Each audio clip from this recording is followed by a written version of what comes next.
Thermodynamics. और कम से कम देखो इस चैप्टर से दो क्वेश्चंस तो आते हैं, दो क्वेश्चंस आते हैं। इस चैप्टर में मेनली दो पार्ट है, एक पार्ट है थर्मोडायनेमिक्स वाला और दूसरा पार्ट है बेटा थर्मोकेमिस्ट्री वाला। ठीक है, दोनों से क्या होता है सर, क्वेश्चंस पूछे जाते हैं। क्या मेरी बात समझ में आ रही है, हाँ या ना? बहुत सारे बच्चों का कॉन्सेप्ट क्लियर नहीं होता है और इसमें दिक्कत होती है। सारे इंपॉर्टेंट कॉन्सेप्ट क्लियर करेंगे और फिर क्वेश्चन को भी सॉल्व करेंगे। तो मेरे प्यारे बच्चों जरा ध्यान दीजिएगा, जैसा कि थर्मोडायनेमिक्स की बातचीत करी जाए तो इसमें भी वही चार पार्ट्स हैं। क्या है सर, एक बेसिक है, दूसरा है फर्स्ट लॉ ऑफ थर्मोडायनेमिक्स, तीसरा है सेकेंड लॉ और चौथा है सर थर्मोकेमिस्ट्री। ठीक है, बेसिक्स में हम लोग वही बातचीत करते हैं, किसके बारे में? बेसिक्स में बेटा बातचीत करते हैं हम लोग कि सिस्टम क्या है, सराउंडिंग क्या है और क्या बोलते हैं बाउंड्री क्या है, इन सब चीजों के बारे में। ठीक है, बेसिक्स में मैं उतना टाइम नहीं लेने वाला, डन है कि नहीं मेरे प्यारे बच्चों? जरा ध्यान दीजिएगा, जैसे जैसे इसमें मैं आपको दो चीज बताऊंगा। पहली चीज इंटेंसिव प्रॉपर्टी और एक्सटेंसिव प्रॉपर्टी। इंटेंसिव प्रॉपर्टी का मतलब होता है कि ऐसी प्रॉपर्टी जो कि शेप और साइज के ऊपर डिपेंड नहीं करती। समझ में आ रहा है कि नहीं? जैसे जैसे जरा ध्यान से समझना है, मेरी बात को सुनते चलो। जैसे मान लो कि बेटा अपने पास एक कंटेनर, ये क्या है, एक बड़ा सा कंटेनर। ठीक है, इसको मैंने ऐसे बराबर बराबर चार पार्ट में ऐसे डिवाइड कर दिया। ठीक है, ध्यान सुनना मेरी बात, सुनते चलो। बराबर बराबर चार पार्ट में बेटा डिवाइड कर दिया। ठीक है, जरा ध्यान दीजिएगा, समझिएगा। जैसे कि अब जो भी चीज बड़े वाले कंटेनर में और छोटे वाले पार्ट में सेम है वो क्या होगा, इंटेंसिव। और जो चेंज हो गया होगा वो क्या हो जाएगा सर, एक्सटेंसिव। जैसे मान लो कि बड़े वाले में गैस का मास एम होगा, कितना, एम, तो छोटे वाले में कितना हो जाएगा सर, m/4। बराबर पार्ट में डिवाइड किया गया है। बड़े वाले में अगर m होगा तो छोटे वाले में कितना हो जाएगा सर, m/4। क्या मेरी बात को समझ पाए कि नहीं? बड़े वाले में नंबर ऑफ मोल n होगा तो ये क्या हो जाएगा सर, n/4। बड़े वाले का वॉल्यूम v होगा तो क्या हो जाएगा सर, v/4। क्या मेरी बात को समझ पा रहे हो कि नहीं? अच्छा, और जरा ध्यान से सुनते चलो मेरी बात को। मेरे प्यारे बच्चों, जैसे मैं ये बोल दूं कि सर बड़े वाले का प्रेशर P है, तो छोटे वाले में भी जाके चेक करोगे तो प्रेशर वो क्या होगा, P ही होगा। प्रेशर तो चेंज होता नहीं है, हाँ या ना? तो चाहे आप इसमें निकालो प्रेशर बड़े वाले में, चाहे छोटे वाले में निकालो, प्रेशर क्या आएगा, सेम आएगा। सिमिलरली अगर टेम्परेचर की बातचीत करी जाए तो टेम्परेचर क्या होगा सर, सेम होगा। टेम्परेचर भी बड़े वाले में छोटे वाले में सेम होगा। ठीक है कि नहीं? ये बिग कंटेनर, ये स्मॉल कंटेनर, ये बिग कंटेनर, ये स्मॉल कंटेनर, छोटे वाले पार्ट की बातचीत करी जा रही है। क्लियर है? अच्छा, टेम्परेचर की बात हो गई सर, कंसंट्रेशन क्या होगा, कंसंट्रेशन भी सेम होगा। चाहे बड़े वाले की बात करो चाहे छोटे वाले की बात करो, कंसंट्रेशन भी क्या होगा सर, फिक्स होगा, है ना? डेंसिटी चाहे इतने से वाटर की बात करो, चाहे 1 लीटर वाटर की बात करो, चाहे 10 लीटर वाटर की बात करो, कितना था डेंसिटी सर, 1 ग्राम/ml। बात समझ में आ रहा है कि नहीं? तो डेंसिटी भी क्या होगी सर, फिक्स होगी। क्या मेरी बात को समझ गए? आ रहा है समझ में कि नहीं? तो मेरे प्यारे बच्चों, जो जो चीज चेंज हो गया उसको क्या बोलते हैं हम लोग, एक्सटेंसिव प्रॉपर्टी। क्या बोलते हैं, एक्सटेंसिव प्रॉपर्टी। और जो जो नहीं चेंज हुआ उसको क्या बोलते हैं सर, इंटेंसिव प्रॉपर्टी। क्या बोलते हैं, इंटेंसिव प्रॉपर्टी या इंटेंसिव वेरिएबल। आ रही है बात समझ में यहां तक, हाँ या ना? ये बिल्कुल बेसिक सी चीज। अच्छा, इसके बाद वेरिएबल्स को और दो कैटेगरीज में बांटते हैं। किसमें, और दो कैटेगरीज में बांटते हैं। एक को बोलते हैं हम लोग, ध्यान देना समझना है, एक को बोलते हैं स्टेट फंक्शन, दूसरे को बोलते हैं पाथ डिपेंडेंट फंक्शन, या एक को बोलते हैं पाथ इंडिपेंडेंट फंक्शन, दूसरे को बोलते हैं पाथ डिपेंडेंट फंक्शन। जैसे जैसे जरा ध्यान समझना मेरी बात, सुनते चलो। जैसे जैसे मान लो कि आपका जो वर्क डन है, क्या है, वर्क डन है या हीट है, ये सब क्या है sir, path dependent function. Path dependent function. जैसे डिस्टेंस होता है, डिस्टेंस क्या होता है, जो आप एक्चुअल पाथ ऐसे ऐसे ट्रेवल किए हो वो होता है डिस्टेंस। आ रही है बात समझ में नहीं? क्लियर है? तो उसी तरीके से ये क्या है सर, वर्क और जो हीट है ये क्या है, पाथ डिपेंडेंट फंक्शन। अच्छा, वहीं पे याद करो डिस्प्लेसमेंट। डिस्प्लेसमेंट क्या होता है सर, पाथ इंडिपेंडेंट। उसको सिर्फ किससे मतलब है, आपने कहां से स्टार्ट किया यानी कि इनिशियल पॉइंट, और किससे मतलब है, कहां पर आपने खत्म किया, फाइनल पॉइंट। क्या मेरी बात को समझ पा रहे हो? इसके बीच के शॉर्टेस्ट डिस्टेंस। इसी तरीके से कुछ पाथ इंडिपेंडेंट फंक्शन भी होता है। आप कैसे गए हो, क्या किए हो, कोई फर्क नहीं पड़ता। कहने का मतलब समझ आ रहा है? जैसे कि आपका जो इंथैल्पी होता है, या आपका इंटरनल एनर्जी होता है, या आपका एंट्रोपी होता है ना, ये सब क्या होते हैं sir, path independent function. Path independent, ठीक है, पाथ इंडिपेंडेंट। ये पाथ के ऊपर डिपेंड नहीं करते। ठीक है, किसके ऊपर डिपेंड करते हैं, सिर्फ सिर्फ ये इनिशियल और फाइनल पॉइंट के ऊपर डिपेंड करते हैं। किसके ऊपर, इनिशियल एंड फाइनल पॉइंट के ऊपर डिपेंड करते हैं। आ रही है बात समझिए? अच्छा, ये सिर्फ इनिशियल और फाइनल के ऊपर डिपेंड करते हैं, इसलिए इनको पॉइंट फंक्शन भी बोलते हैं। क्या बोलते हैं, पॉइंट फंक्शन भी बोलते हैं। जाना है कि नहीं? अच्छा, इनको एक और नाम से बुलाते हैं, इनको बोलते हैं एस्टेट फंक्शन। क्या बोलते हैं? Estate function. क्लियर है कि नहीं? अच्छा, ये जो बार बार दोनों को डिवाइड किया गया है, ये दोनों को दो कैटेगरी में, ये बात समझ में आ रही है कि नहीं बेटा? ये जो कैटेगरी है, ये पूरे के पूरे को हम लोग बोलते हैं state variable. State variable, state variable ही दो दो पार्ट में डिवाइड होता है, एक्सटेंसिव इंटेंसिव। स्टेट वेरिएबल ही दो पार्ट में डिवाइड होता है, पाथ डिपेंडेंट और पाथ इंडिपेंडेंट वेरिएबल। क्लियर हो रहा है कि नहीं? आ रही है बात समझ में? हाँ या ना? ये बात समझ में आ गया? जल्दी बताओ जरा फटाफट से। पाथ इंडिपेंडेंट मतलब जो पाथ के ऊपर डिपेंड नहीं करेगा, सिर्फ इनिशियल और फाइनल पॉइंट के ऊपर डिपेंड करेगा, क्या बोलेंगे उसको? Path independent. समझेंगे सर कैसे? इसको समझेंगे कैसे? ऐसे मान लो आपके पास एक बकेट है, बकेट में कुछ वाटर रखे हुए, पानी रखे हुए, ठीक है, कुछ पानी है सपोज दैट, आपको नहीं पता कितना लीटर, बट आपने क्या किया, उसमें एक मग पानी डाल दिया। मग समझते हो ना? एक मग पानी आप उसमें डाल दिए। जरा मुझे बताइए, एक मग पानी डालने पे कितना पानी बढ़ गया उसमें? क्या जवाब दोगे जरा बताओ? अगर मान लो कि एक मग में 1 लीटर पानी आ रहा, तो क्या बोलोगे कि जितना भी पानी था उसमें से 1 लीटर पानी बढ़ गया। हाँ या ना? क्लियर है कि नहीं? अच्छा, मैं आपसे ये बोलूं, ध्यान सुनना है मेरे बात, सुनते चलो। मैं आपसे बोलूं कि सर उसमें मैंने क्या किया, मैंने 2 मग पानी डाला और 1 मग पानी निकाल लिया, तो कितना पानी बढ़ गया जरा बताओ? 2 मग पानी डाला और 1 मग पानी निकाल लिया, बताओ कितना मग पानी डाला? कितना डाला जरा बताओ? कितना हो गया? एक हो गया ना, एक ही, यानी कि 1 लीटर बढ़।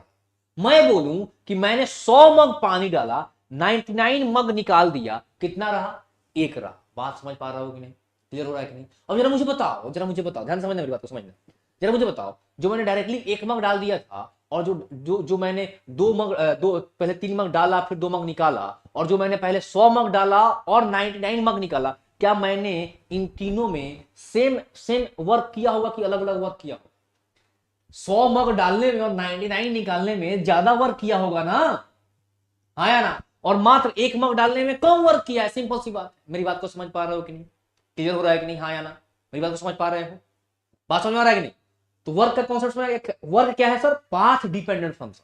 अगर आप 100 बार डालोगे, एक बार निकालोगे, आप ऐसे ऐसे नाक छुओगे और ऐसे नाक छुओगे, दोनों में वर्क क्या करना पड़ेगा? ज्यादा करना पड़ेगा। बट अल्टीमेटली क्या छू रहे हो? नाक। तो नाक हो गया, नाक छूने का प्रोसेस हो गया पाथ इंडिपेंडेंट फंक्शन, और जो आप वर्क कर रहे हो घुमा फिरा करके, वो क्या हो गया sir? Path dependent function. Clear हो रहा है कि नहीं? समझ में आ गया? बताओ जल्दी से फटाफट, समझ में आ गया कि नहीं? मुझे जरा जल्दी से बता दो, क्या ये बात समझ में आ गई? पाथ डिपेंडेंट, पाथ इंडिपेंडेंट समझ में आ गया? चलिए sir, very good. I am from village. बेटा मैं भी विलेज से ही हूँ, गांव से ही हूँ मैं भी। और मेरा गांव बताया था मैंने आप लोगों को एक बार कि एकदम जीरो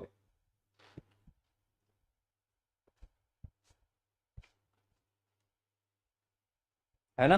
चलिए, तो आई थिंक ये क्लियर हो गया होगा, है ना? इसके बाद बेसिक की कहानी खत्म हो गई। बेसिक्स में हम लोग प्रोसेस के बारे में भी पढ़ते हैं। किसके बारे में? प्रोसेस के बारे में। जैसे आइसोथर्मल प्रोसेस, टेम्परेचर कांस्टेंट होगा। Isochoric process, sir volume constant होगा। आइसोबारिक प्रोसेस, देखो सब कुछ लिखा हुआ है, चिंता करने की जरूरत नहीं है। सब कुछ क्या है सर? एकदम लिखा हुआ अच्छे से, एकदम अच्छे से लिखा हुआ सब कुछ। अच्छा, व्लॉग भी देख डाले? अरे सही है भाई। लेकिन अभी पढ़ाई पे फोकस करो आप लोग, अभी पढ़ाई पे फोकस करो, एग्जाम के बाद देखना जो भी देखना होगा, ठीक है? चलिए,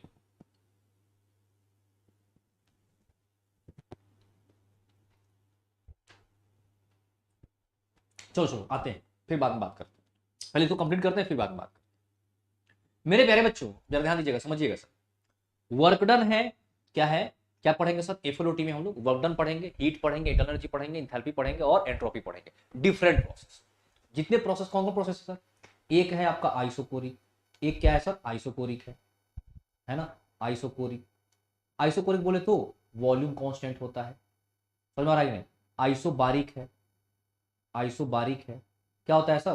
प्रेशर कांस्टेंट होता है। फिर एक प्रोसेस है सर आपका आइसोथर्मल। क्या है सर ये आइसोथर्मल? आइसोथर्मल में बेटा टेम्परेचर कांस्टेंट होता है कि नहीं? अच्छा, इसी तरीके से आपका एडियाबेटिक प्रोसेस। एडियाबेटिक क्या होता है सर? एडियाबेटिक प्रोसेस में हीट का फ्लो नहीं होता, यानी कि क्यू जो है वो जीरो हो जाता है। फिर होता है sir cyclic process. Cyclic process उसमें क्या होता है, इनिशियल जहां से चले हो वहीं पे पहुंच गए हो, तो क्या बोलते हैं उसको, साइक्लिक प्रोसेस। क्या मेरी बात को समझ पा रहे हो कि नहीं? यानी कि इनिशियल और फाइनल दोनों क्या है, सेम है, तो क्या बोलेंगे उसको, साइक्लिक प्रोसेस। क्या ये क्लियर हुआ? एक बार जल्दी से जरा फटाफट से मुझे बता दिया जाए, क्या ये बात समझ में आ गई? चलिए सर, वेरी गुड। तो ये जो है ना, work done, heat, internal energy, सब कुछ हम लोग क्या करेंगे सर, इन सारे प्रोसेस में पढ़ेंगे। फिर सेकेंड लॉ पढ़ेंगे, फिर थर्मोकेमिस्ट्री, फिर चैप्टर क्या हो जाएगा सर, कंप्लीट। और फटाफट से करेंगे, ध्यान दो, फटाफट से करेंगे, ध्यान देना। और किसी को अगर कंफ्यूजन रह जाता है किसी कॉन्सेप्ट में कि सर मुझे तो नहीं समझ में आया, तो चिंता नहीं करना है, चिंता नहीं करना है। रफ्तार सीरीज में ऑलरेडी इन सारी चीजों को डिटेल में पढ़ाया गया, मतलब कि इससे थोड़ा ज्यादा डिटेल्ड वहां पर, ठीक है। यहां पर क्या कर रहे हैं हम लोग, थोड़ा इंपॉर्टेंट चीजों पे ज्यादा फोकस कर रहे हैं, इंपॉर्टेंट चीजों पे ज्यादा फोकस कर रहे हैं, प्लस क्वेश्चन सॉल्व कर रहे हैं। क्लियर है कि नहीं? और वो भी कम समय है, ये ध्यान देना है। ज्यादा समझाने लगूंगा तो ऑब्वियस सी बात है, ज्यादा टाइम लगेगा, ठीक है कि नहीं? मेरे प्यारे बच्चों, यहां पर देखिएगा जरा, थर्मोडायनेमिक्स का आपको यहां पर फर्स्ट लॉ के बारे में बातचीत करी गई। फर्स्ट लॉ बोलता है कि जो आपका एनर्जी होता है वो कांस्टेंट होता है। एनर्जी क्या होता है सर, कांस्टेंट होता है। एनर्जी एक फॉर्म से दूसरे फॉर्म में चेंज होगा, ऐसा नहीं कि एनर्जी को आप नया बना सकते हैं या डिस्ट्रॉय कर सकते हैं। Energy neither created nor be destroyed. Clear है कि नहीं? जो एनर्जी है वो है, बस एक फॉर्म का एनर्जी डिसअपियर होगा तो मस्ट है कि दूसरे फॉर्म का एनर्जी क्या हो जाएगा सर, अपीयर हो जाएगा। यही है अपना फर्स्ट लॉ। एनर्जी कंजर्वेशन का लॉ क्या है, फर्स्ट लॉ है। मेरी बात को आप समझ पाए, हाँ या ना? अच्छा, अब यहां पे फर्स्ट लॉ ऑफ थर्मोडायनामिक्स क्या बोलता है, अगर देखो केमिकल की बातचीत होगी तो वो किसके लिए होगी सर, केमिस्ट्री के लिए होगी। केमिकल की बातचीत होगी तो केमिस्ट्री के लिए होगी, और मशीन की बातचीत होगी तो किसके लिए होगी सर, वो किसके लिए होगी जरा बताओ, वो होगी फिजिक्स के लिए।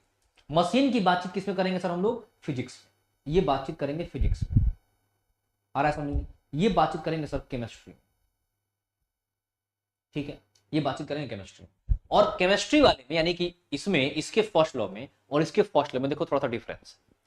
इसका फर्स्ट लॉ, ध्यान समझना मेरी बात को, इसका फर्स्ट लॉ क्या बोलता है, डिफरेंस क्यों है, देखने के तरीके पे डिफरेंस है। मेरे प्यारे बच्चों, एकदम जरा गौर से सुनिएगा मेरी बात, ध्यान सुनते चलिएगा। केमिस्ट्री में केमिकल्स के बारे में बातचीत होती है। केमिकल मतलब कि जैसे मान लो कि अपने पास, इसको ऐसे हम लोग समझ सकते हैं कि अपने पास बाइक है, ठीक है। बाइक में क्या डालते हैं हम लोग, पेट्रोल डालते हैं। बाइक में क्या डालते हैं सर, पेट्रोल डालते हैं। पेट्रोल, पेट्रोल मतलब कि गैसोलीन, ठीक है। तो गैसोलीन क्या होता है, बर्न होता है।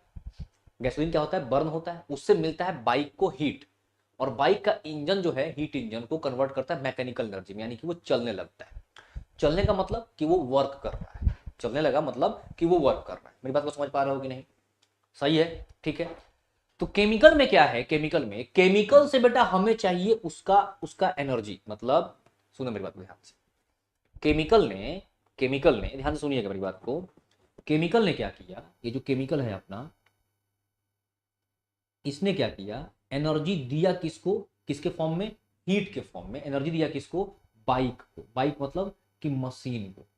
और मशीन क्या किया सर, यहां से वर्क डन।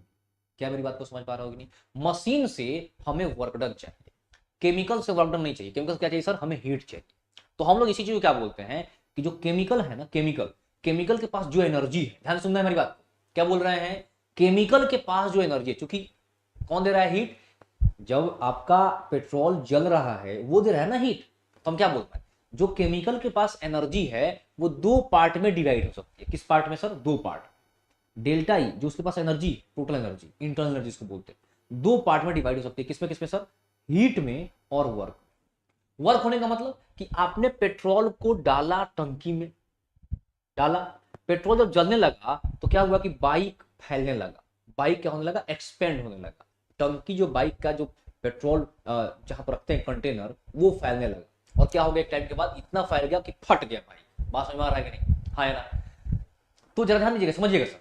तो ये हो गया वर्क डन, किसका, केमिकल का।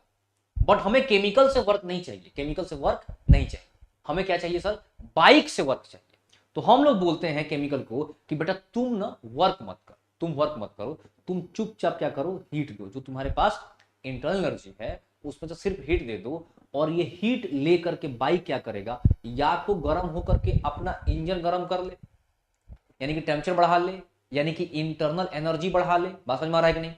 या क्या कर ले, वो वर्क डन कर ले। तो ये वाला चीज हम लोग को नहीं पसंद है, ये वाला पसंद है। यानी कि हम लोग चाहते हैं कि केमिकल वर्क ना करे, केमिकल क्या करे सर, सिर्फ हीट दे। और बाइक, बाइक क्या करे, बाइक सिर्फ चले, मशीन वर्क करे। केमिकल वर्क ना करे, मशीन वर्क करे। बात समझ में आ रहा है कि नहीं? तो यहीं से ये बात आती है कि केमिकल का जो वर्क डन होता है बेटा, उसको हम लोग क्या बोलते हैं? नेगेटिव।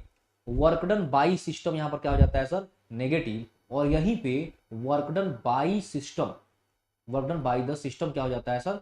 पॉजिटिव। ठीक है, यहां पर मशीन से या किसी भी मशीन से हमको वर्क चाहिए, बाइक हो, कार हो, कुछ भी हो, हमें उससे वर्क चाहिए। बट हम ये नहीं चाहते कि जो हमारा केमिकल है वो जाके वर्क करने लगे। केमिकल के वर्क करने का मतलब क्या है कि आपने पेट्रोल डाला बाइक के टंकी में, या पेट्रोल डाला आपने कार के टंकी में, और क्या हुआ? कार एक्सपेंड करके फट गया कार। क्या ऐसा चाहोगे? ऐसा चाहोगे? नहीं चाहोगे ना? हाँ या ना? तो आप केमिकल से वर्क नहीं चाहते, किससे वर्क चाहते हैं? मशीन से। तो केमिकल के द्वारा किया हुआ work done by the chemical, यानी कि केमिस्ट्री में बातचीत करेंगे तो केमिस्ट्री में work done by the system क्या होगा? नेगेटिव। और वही चीज फिजिक्स में क्या हो जाएगा सर? पॉजिटिव हो जाएगा, क्योंकि हमें मशीन से वर्क चाहिए और यहां पर हमें वर्क नहीं चाहिए, हमें यहां से हीट चाहिए। तुम हीट लाओ, तुम हीट दो, हम किसको देंगे? मशीन को। मशीन क्या करेगा? काम करेगा। क्या मेरी बात को समझ पाए? यही डिफरेंस है दोनों के थर्मोडायनेमिक्स। क्या ये बात समझ में आ रहा है? हाँ या ना? ये बात समझ में आ रहा है? इसीलिए ये दोनों की कहानी थोड़ी सी अलग अलग हो जाती है। यहां पर work done by the system जहां पर नेगेटिव होता है, वहीं पे ये क्या होता है? पॉजिटिव होता है। यहां पर work done by the system positive, work done on the system positive होता है, ये क्या हो जाता है सर? नेगेटिव हो जाता है। आप थोड़े चाहोगे कि कार को धक्का मार रहे हैं, हम वर्क कर रहे हैं कार के ऊपर, work done on the system. Car चले, सिस्टम वर्क करे, हम सिस्टम पे वर्क ना करने लगे। आ रहा है समझ में कि नहीं? डन। चलिए,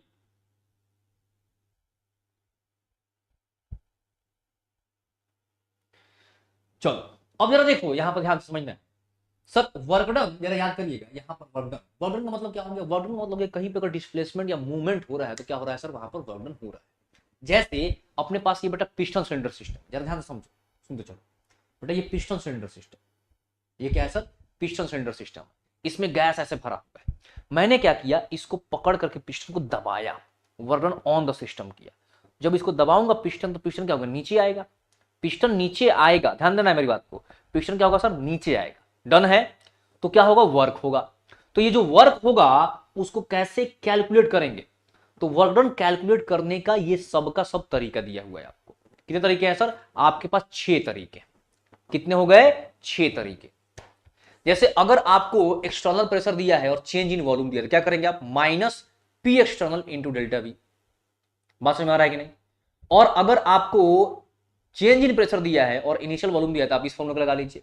टेम्परेचर के चेंज में दिया है तो आप इसको लगा लीजिए। नंबर ऑफ मोल के टर्म में दिया है तो आप इसको लगा लीजिए। बट एक बात हमेशा ध्यान रखिएगा, जब तक मूवमेंट नहीं होगा, यानी कि वॉल्यूम बढ़ेगा घटेगा नहीं, तब तक वर्क डन नहीं होगा। कहने का मतलब ये, भले ही आप टेम्परेचर चेंज कर लो, बट आपका कंटेनर रिजिड है। क्या है? कंटेनर रिजिड है, रिजिड कंटेनर। तो मेरे प्यारे बच्चों, अगर कंटेनर रिजिड है, मूवमेंट नहीं हो रहा है, तो वर्क डन भी नहीं होगा। बात समझ रही? वर्क डन होने के लिए, क्या बोला मैंने? वर्क डन होने के लिए आपका मूवमेंट होना, यानी कि वॉल्यूम का चेंज होना जरूरी। यानी कुल मिला के अगर बोला जाए तो सबसे मेन वाला फॉर्मूला ये, जैसे था ना, बताया था ना मैंने अभी जस्ट थोड़ी देर पहले, कि गैसेस स्टेट में जो हम लोग निकाला था यूआरएमएस, यू एवरेज या यूएमपी, उसमें सबसे मेन वाला फॉर्मूला क्या था सर? सबसे मेन वाला फॉर्मूला था कौन सा? याद करो जरा, कौन सा था? सबसे मेन फॉर्मूला था कौन? याद आ रहा है? बताता हूं, आरटी वाला, root under 3RT by M. RT वाला टेम्परेचर वाला मेन। उसी तरीके से यहां पर क्या है सर? वॉल्यूम वाला सबसे मेन है। बाकी उसी से ये सब ड्राइव किया गया। डन है कि नहीं? आ रही है बात समझ में? हाँ या ना? क्लियर है? अच्छा, अब देखो जरा, अगर ग्राफ आपके पास दिया हुआ है, क्या ग्राफ दिया हुआ है? PV graph. तो पीवी ग्राफ अगर दिया हुआ है तो आप क्या करेंगे? जो उसके अंदर एरिया है, अंडर में एरिया है, क्या कर लेंगे? उसका पीवी ग्राफ का जो एरिया आएगा, एरिया ऑफ ग्राफ, वो क्या हो जाएगा? वर्क डन हो जाएगा। अगर एरो आगे की तरफ है, एरो आगे की तरफ होने का मतलब क्या हो रहा है सर? वॉल्यूम इंक्रीज कर रहा है। तो वॉल्यूम इंक्रीज कर रहा है मतलब क्या हो गया sir? Work done by the system. Volume बढ़ने का मतलब कि सिस्टम वर्क कर रहा है। सिस्टम वर्क करके तो वॉल्यूम बढ़ाएगा, ऊपर करेगा। सिस्टम के ऊपर आप वर्क करोगे तो वॉल्यूम क्या होगा? कम होगा, पिस्टन नीचे जाएगा। ये बात समझ में आ रही है कि नहीं? हाँ या ना? तो मेरे प्यारे बच्चों जरा ध्यान दीजिएगा, यहां पर क्या हो रहा है सर? वॉल्यूम को आपने क्या किया? इंक्रीज किया। अगर ऐसे एरो है, किधर की तरफ? राइट साइड की तरफ एरो है मतलब क्या हो रहा है सर, वर्क डन नेगेटिव है, और लेफ्ट की तरफ एरो है यानी कि आप वर्क कर रहे हैं और वॉल्यूम क्या हो रहा है, घट रहा है। देखो ना, इधर अगर आ रहे हैं तो पहले वॉल्यूम ज्यादा था, इधर आ रहे हैं तो वॉल्यूम क्या हो गया, कम हो गया। तो नीचे वाला पॉजिटिव, ऊपर वाला क्या है सर, नेगेटिव है। ठीक है, और कैसे निकालेंगे, एरिया निकाल लीजिए, ग्राफ का एरिया निकाल लीजिए, आपका आंसर आ जाएगा। जैसे जरा देखो यहां पे, जरा ये देखो, ठीक है कि नहीं, जरा ये देखो, बात समझ में आ रहा है कि नहीं। तो आपके पास एरिया अगर आप निकाल पाते हो किसका, ग्राफ का, तो क्या बन जाएगा सर, पीवी। अगर प्रोसेस साइक्लिक है तो सिर्फ आपको साइकिल का एरिया निकालना है। जैसे मैं समझा देता हूं इस चीज को, ध्यान दीजिए जरा, समझिएगा सर। जैसे मान लो कि आपको ऐसा कुछ ग्राफ दिया, ध्यान समझना, पीवी ग्राफ कुछ इस तरीके से दिया, ऐसे, ठीक है। यहां पर ये बोल दिया कि सर ये प्रेशर जो है 5 एटीएम है, और यहाँ पर जो ये जो वॉल्यूम है वो है मान लो कि 1 लीटर, और यहाँ जो वॉल्यूम है वो है सपोज 6 लीटर, 6 लीटर, है ना, 6 लीटर। तो जरा बताइए क्या हो जाएगा इसका वर्क डन, जरा बताओ वर्क डन क्या हो जाएगा। वर्क डन क्या हो जाएगा सर, ये पूरा का पूरा एरिया जो होगा, ये पूरा का पूरा एरिया, ये जो एरिया है ये पूरा का पूरा क्या हो जाएगा सर, वर्क डन हो जाएगा। ठीक है, साइन क्या लगाएंगे, साइन क्या लगाएंगे, क्या हो रहा है जरा देखो तो, एरो इधर जा रहा है ना, यानी वॉल्यूम बढ़ रहा है, एक्सपेंशन हो रहा है। क्या हो रहा है, एक्सपेंशन, है ना, वॉल्यूम इंक्रीज कर, तो वॉल्यूम इंक्रीज करेगा तो वर्क डन हमेशा क्या होगा सर, नेगेटिव है। तो जो भी निकालेंगे उसमें क्या कर देंगे, नेगेटिव साइन लगा देंगे। कितना जाएगा जरा बता दो, तो कितना आ जाएगा, ये एरिया कितना होगा टोटल, जरा बताइए मुझे। ये देख रहे हो ना, ये 5 और ये कितना है 5, तो 5 × 5, और क्या कर देंगे, माइनस साइन लगा देंगे, यानी कि 25 लीटर एटीएम, 25 लीटर एटीएम। बात समझ में आ रहा है कि नहीं, क्लियर हो रहा है। अगर मुझे जूल में कन्वर्ट करना है तो मेरे प्यारे बच्चों 1 litre ATM is equal to, 1 litre ATM is equal to होता है 101 जूल, है ना। तो क्या कर देंगे सर, इसमें 101 से मल्टीप्लाई कर देंगे, 101 से मल्टीप्लाई कर देंगे और जूल में आंसर आ जाएगा। क्या मेरी बात को समझ पा रहे हो कि नहीं, हाँ या ना, क्लियर है। अच्छा, यहीं पे मान लो कि साइक्लिक रहता, क्या रहता सर, साइक्लिक रहता, साइकिल रहता, ऐसा कुछ दे देता, ऐसा कुछ दे देता, ध्यान समझना मेरी बात, ऐसा कुछ दे देता, तो क्या करते सर, तो इस साइकिल का ही सिर्फ एरिया निकालता, क्या करते, सिर्फ इस साइकिल का ही एरिया निकालते हैं ना, ये जो एरिया है इनसाइड द साइकिल, सिर्फ यही क्या होता, वर्क डन होता। क्या मेरी बात को समझ पा रहे हो कि नहीं, क्या मेरी बात को समझ पा रहे हो कि नहीं, हाँ या ना, क्लियर है। अच्छा, अगर ये साइकिल अगर क्लॉकवाइज, क्या हो, क्लॉकवाइज, देखो यहां पर दिया है, अगर साइकिल क्या हो सर, क्लॉकवाइज, जरा देखिएगा ध्यान से, है ना, ये रहा क्लॉकवाइज, क्लॉकवाइज होगा तो वर्क डन नेगेटिव होगा, एंटी क्लॉकवाइज होगा तो वर्क डन क्या हो जाएगा सर, पॉजिटिव हो जाएगा। क्या मेरी बात को समझ पा रहे हो कि नहीं, हाँ या ना। तो वर्क डन निकालने के सारे तरीके सीख लिए, जल्दी से जरा मुझे फटाफट से बता दीजिए, क्या वर्क डन निकालने के सारे तरीके आपने सीख लिए। एक एग्जांपल आपको और करवाऊंगा इसका, आरटी डेल्टा एनजी का, इसका सर आरटी डेल्टा एनजी। देखो प्रोसेस को समझो, सुनते चलो। जैसे मान लो कि बेटा ये कंटेनर है, ठीक है, और ये रहा अपना पिस्टन, ये रहा अपना पिस्टन, ठीक है, ये रहा अपना पिस्टन, ठीक है नहीं। इस कंटेनर में एकदम ध्यान से सुनते चल रहा है मेरी बात, इस कंटेनर में मान लो कि पहले से आपका HCl पड़ा हुआ, क्या पड़ा हुआ है, HCl। तो एक चीज समझो, इसमें कोई गैस है ही नहीं, तो पिस्टन क्या होगा नेचुरली, जरा बताइए तो सर, अगर इसमें कोई गैस ही नहीं है तो पिस्टन जो होगा नेचुरली पहले कहां पर होगा, यहाँ, हाँ या ना, पहले पिस्टन कहां पर होगा, यहाँ पर। क्या मेरी बात को समझ पा रहे हो कि नहीं, हाँ या ना, क्या मेरी बात को समझ पा रहे हो, पिस्टन कहां पर होगा, नीचे। अब क्या है कि इसमें मैंने जिंक का छोटा छोटा टुकड़ा डाल दिया, तो जिंक क्या करता है, जिंक HCl के साथ रिएक्ट करता है और क्या बनाता है सर, HCl के साथ रिएक्ट करके वो बनाता है ZnCl2 और बनाता है H2 गैस। क्या बनाता है, ZnCl2 और बनाता है H2 गैस, जो कि बाहर रिलीज होगा।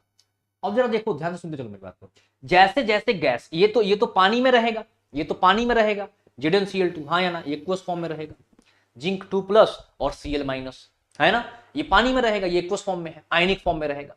ये गैस बनने लगा, और मेरे प्यारे बच्चों जैसे जैसे, जरा मुझे बताइए, गैस जैसे जैसे बनेगा, जरा ध्यान देना है, मेरी बात को समझे चलना है, जैसे जैसे गैस बनेगा पिस्टन क्या होगा सर, वैसे वैसे ऊपर उठना स्टार्ट हो जाएगा, हाँ या ना। ये बात समझ में आ रही है कि नहीं, ये बात बेटा समझ में आ रही है कि नहीं, हाँ या ना। तो जैसे जैसे पिस्टन ऊपर उठेगा वर्क डन होने लगेगा, समझ में आ रहा है कि नहीं?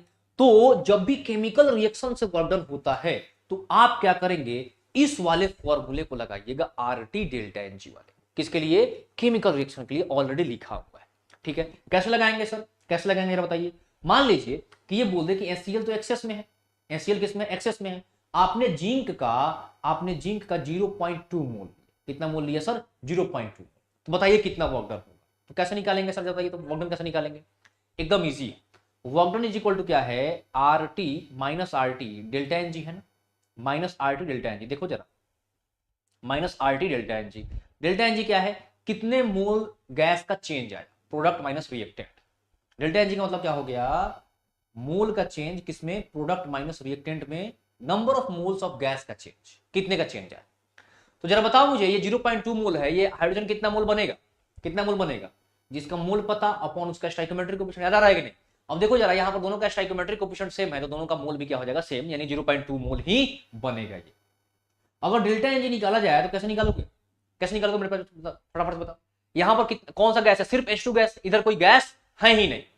तो 0.2 माइनस 0 यानी कितना आ जाएगा सर? 0.2। क्या मेरी बात को समझ पा रहे हो कि नहीं? 0.2 जरा पुट कर दीजिए, आंसर आ जाएगा। मान लो कि टेम्परेचर दिया है कितना? 300 केल्विन। अब पुट करोगे आर की वैल्यू कितना? आर की वैल्यू 25/3 पुट कर दो, जूल में आंसर आ जाएगा। आर की वैल्यू 25/3 पुट कर दो तो जूल में आंसर आ जाएगा, इंटू 300 इंटू 0.2, आ गया इतना जूल आंसर। समझ में आ रहा है कि नहीं? हाँ या ना? क्लियर है?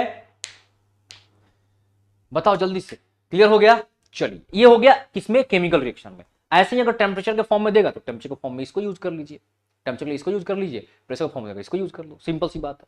अब इसी तरीके से, अब जरा इसी तरीके से ध्यान दीजिएगा जरा, यहां पर हीट के बारे में बात करते हैं।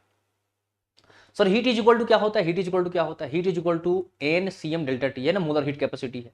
और ये क्या है सर? Specific heat capacity. मतलब कि अगर स्पेसिफिक हीट कैपेसिटी की बातचीत करी जाए तो ये 1 ग्राम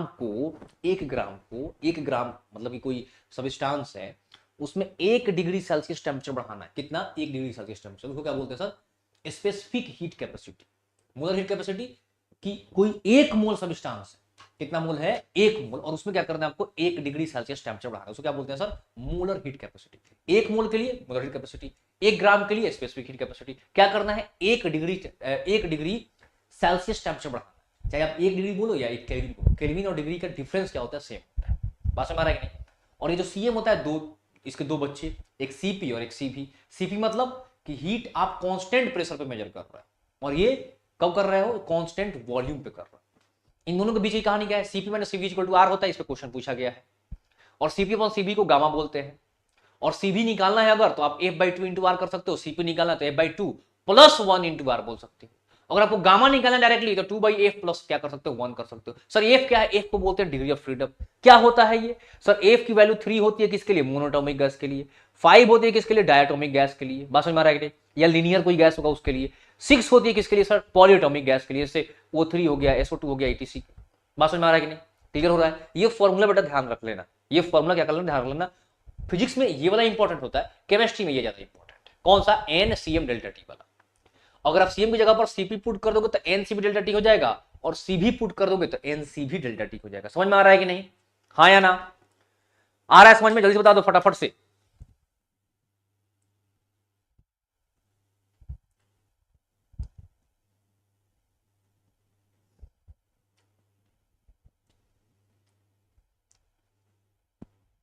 क्लियर है?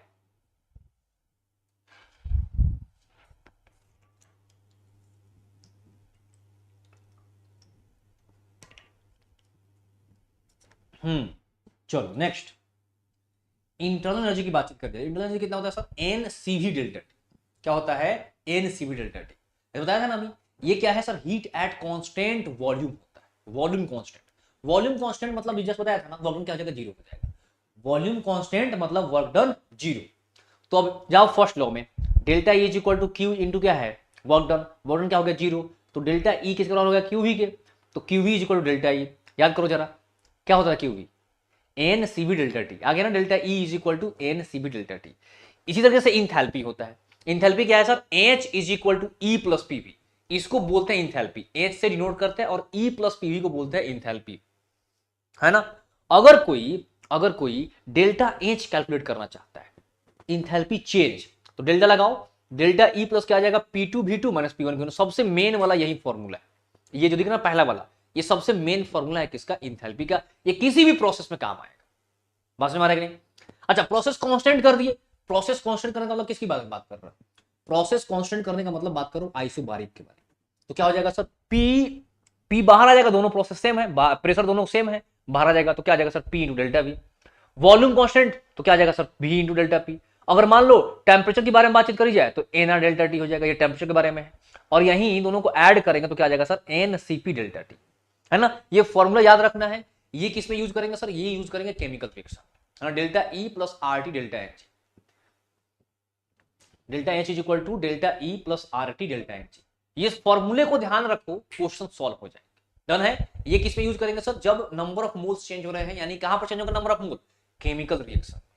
ये किस में यूज करेंगे सर, ये वाला एनसीपी। देखो delta E plus N R delta T, दिख रहा ना, ये P delta V, V delta P, कुछ दिखा था वर्क डन वाले में, दिखा था ना वर्क डन वाले में। ये एक तरीके से पीवी जो है ना, वर्क डन ही है। क्या है, वर्क डन ही है पीवी। बात समझ में आ रहा है कि नहीं, हाँ या ना, क्लियर हुआ। तो टेम्परेचर वाला भी दिखा था, ये वॉल्यूम वाला भी दिखा था, डेल्टा पी का चेंज, वी वाला भी दिखा था। देख लो एक बार फटाफट से, क्या मेरी बात समझ में आ गई, हाँ या ना, जल्दी बता दीजिए, क्या मेरी बात आपको समझ में आ गई।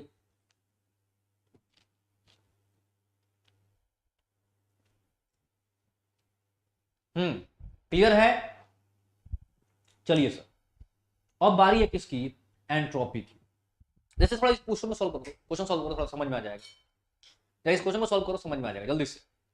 बोल रहा है calculate delta H for the reaction if change in internal energy is delta E and temperature is T. ठीक है, रिएक्शन दिया हुआ है, आपको बताना डेल्टा एच और डेल्टा ई क्या होगा। ठीक है, कैसे करेंगे सर सॉल्व इसको, हमें निकालना है डेल्टा एन। मेरे प्यारे बच्चों, अगर नंबर ऑफ मोल नहीं दिया है कि ये इतना मोल, ये इतना मोल, ये इतना मोल नहीं दिया है मोल, तो स्टाइकोमेट्री कोफिशिएंट का चेंज देखेंगे। किसका चेंज देखेंगे सर, स्टाइकोमेट्री कोफिशिएंट का। क्लियर हुआ कि नहीं।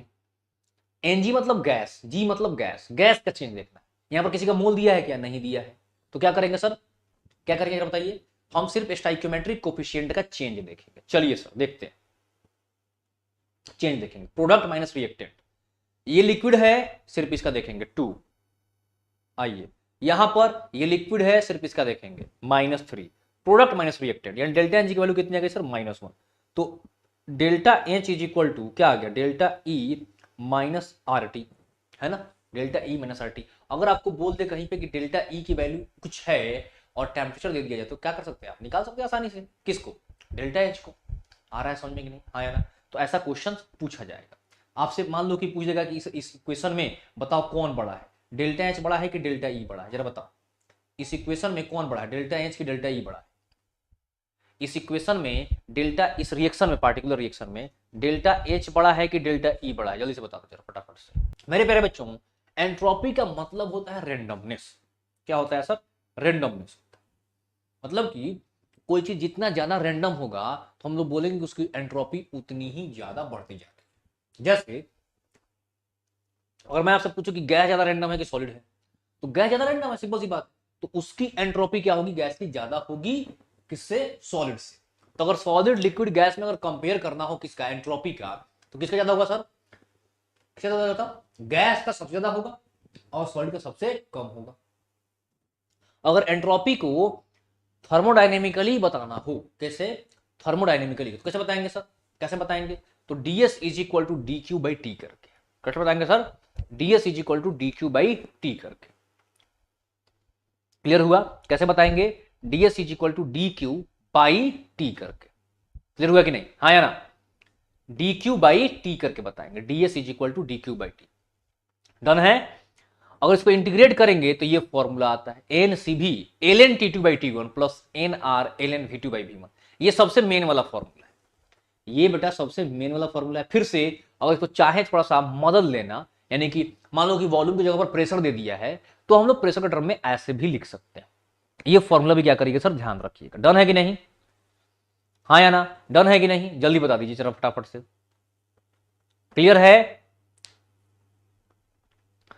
जल्दी बताओ फटाफट फटाफट फटाफट जल्दी से। डन है कि नहीं? जल्दी से जरा मुझे फटाफट से बता दिया जाए, क्लियर हुआ कि नहीं, हाँ या ना? क्लियर हुआ? डीएस बेटा देखो, डीएस मतलब हो गया एंट्रोपी, छोटा चेंज। क्या हो गया? छोटा चेंज। और डीक्यू मतलब हीट। तो कोई पूछे कि डीएस इज इक्वल टू क्या होता है, क्या बोलोगे? DQ by T. DQ by T ये होता है डीएस, यानी कि entropy. Entropy is equal to क्या होता है? DQ by T. अगर इसी को इंटीग्रेट करते हैं ना, इसी को इंटीग्रेट करते हैं तो ये आता है delta S is equal to N C V L N T two by T one plus N R L N V two by V one. Pressure के टर्म में हम लोग ऐसे लिख सकते हैं, लेकिन मेन ये है, मेन ये है। अच्छा एक बात बताओ, एक क्वेश्चन का आंसर देना मेरे प्यारे बच्चों, ध्यान दो। सीबी कैसे निकालें? देखो सीबी निकालने का तरीका मैंने पीछे बता दिया, चिंता मत करो। ये पीडीएफ भी आप लोगों को मिल जाएगा, चिंता नहीं करना है, सब चीज है इसमें, ऑलरेडी सब कुछ है, ऑलरेडी सब कुछ इसमें कवर्ड है, चिंता नहीं कर प्लीज। ठीक है, आ रहा है समझ में? एक क्वेश्चन का आंसर बताओ मुझे, एक क्वेश्चन का आंसर बताओ। अगर मान लो कि आपके पास कुछ गैस है सपोज दैट, और मैं अगर वॉल्यूम बढ़ा दूं, क्या कर दूं? वॉल्यूम इंक्रीज कर दूं, जरा मुझे बताओ रेंडमनेस बढ़ेगा कि घटेगा, यानी कि एंट्रोपी बढ़ेगी कि घटेगी? वॉल्यूम इंक्रीज कर दूं तो एंट्रोपी बढ़ेगी कि घटेगी? जरा बताइए, जरा बताइए क्या होगी? एंट्रोपी बढ़ेगी कि घटेगी? बताइए।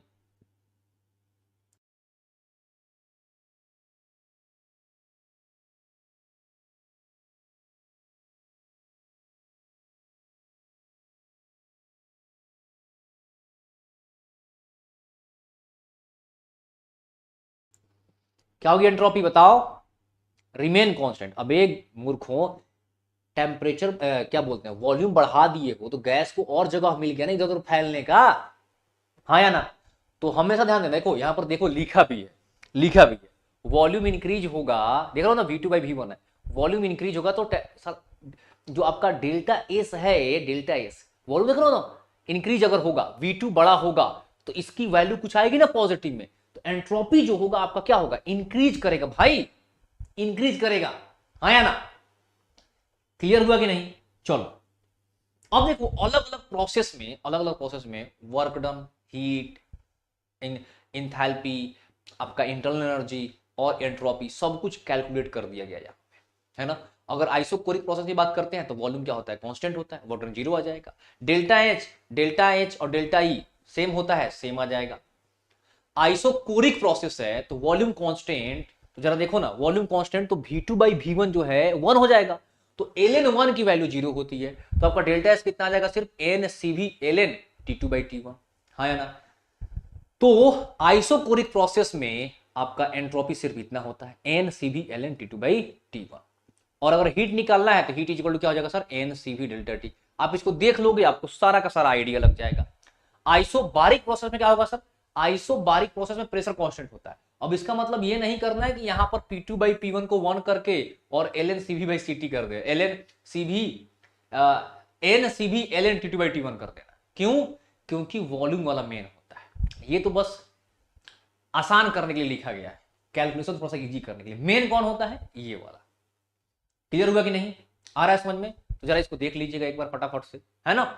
P कांस्टेंट है तो वर्क डन आ जाएगा, देखो V कांस्टेंट होगा तो वर्क डन होगा ही नहीं ना, तो जीरो आ जाएगा वर्क डन। बाकी सब कुछ तो सेम है, delta E NCP delta T, delta H NCP delta T, delta S पूरा का पूरा फॉर्मूला आ जाएगा, और work done minus P external into delta V आ जाएगा।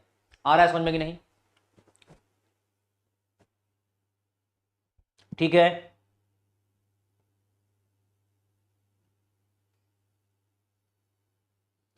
चलो आगे बढ़ते हैं। आइसोथर्मल, आइसोथर्मल का मतलब क्या हो गया सर? आइसोथर्मल का मतलब हो गया टेम्परेचर कांस्टेंट।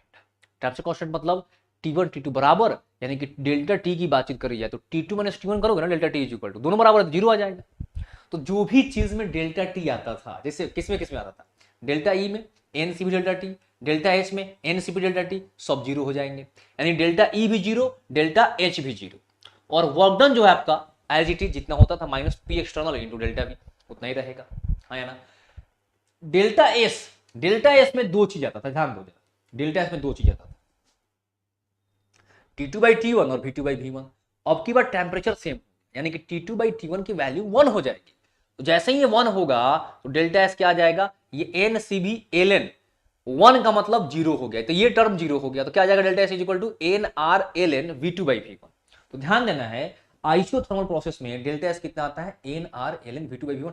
डायरेक्टली इस पे क्वेश्चन पूछता है नीट में, डायरेक्ट, कि आइसोथर्मल प्रोसेस में इन एंट्रोपी का फॉर्मूला क्या होता है, क्या हो जाएगा बता दो, N R L N V two by V one. आया समझ में कि नहीं? आप क्या कर सकते हैं, फर्स्ट लगा करके हीट निकाल सकते हैं, कैसे निकालेंगे, डेल्टा ई 0 हो चुका है तो क्यू इज इक्वल टू क्या आ जाएगा, माइनस डब्ल्यू। बात समझ में आ रहा है कि नहीं? आइसोथर्मल प्रोसेस को दो तरीके से लिख सकते हैं, इरिवर्सिबल मतलब कि डायरेक्ट चेंज कर रहे हैं, और रिवर्सिबल मतलब बहुत स्लो स्लो चेंज कर रहे हैं। तो जब रिवर्सिबल का बात होगा तो बड़े चेंज के बारे में बात होगा, तो work done is equal to minus P external delta V. Reversible मतलब बहुत स्मॉल चेंज, बहुत छोटे चेंज को क्या बोलते हैं, डीवी बोलते हैं। तो क्या करना पड़ेगा, इसको इंटीग्रेट करना पड़ेगा। तो जब इसको इंटीग्रेट करेंगे तो आपका वर्क डन कितना आ जाएगा, minus N R T L N V two by V one. क्या आ जाएगा sir, minus N R T L N V two by V one आ जाएगा। बात समझ में आ रहा है कि नहीं, हाँ या ना? फटाफट बताओ जल्दी से।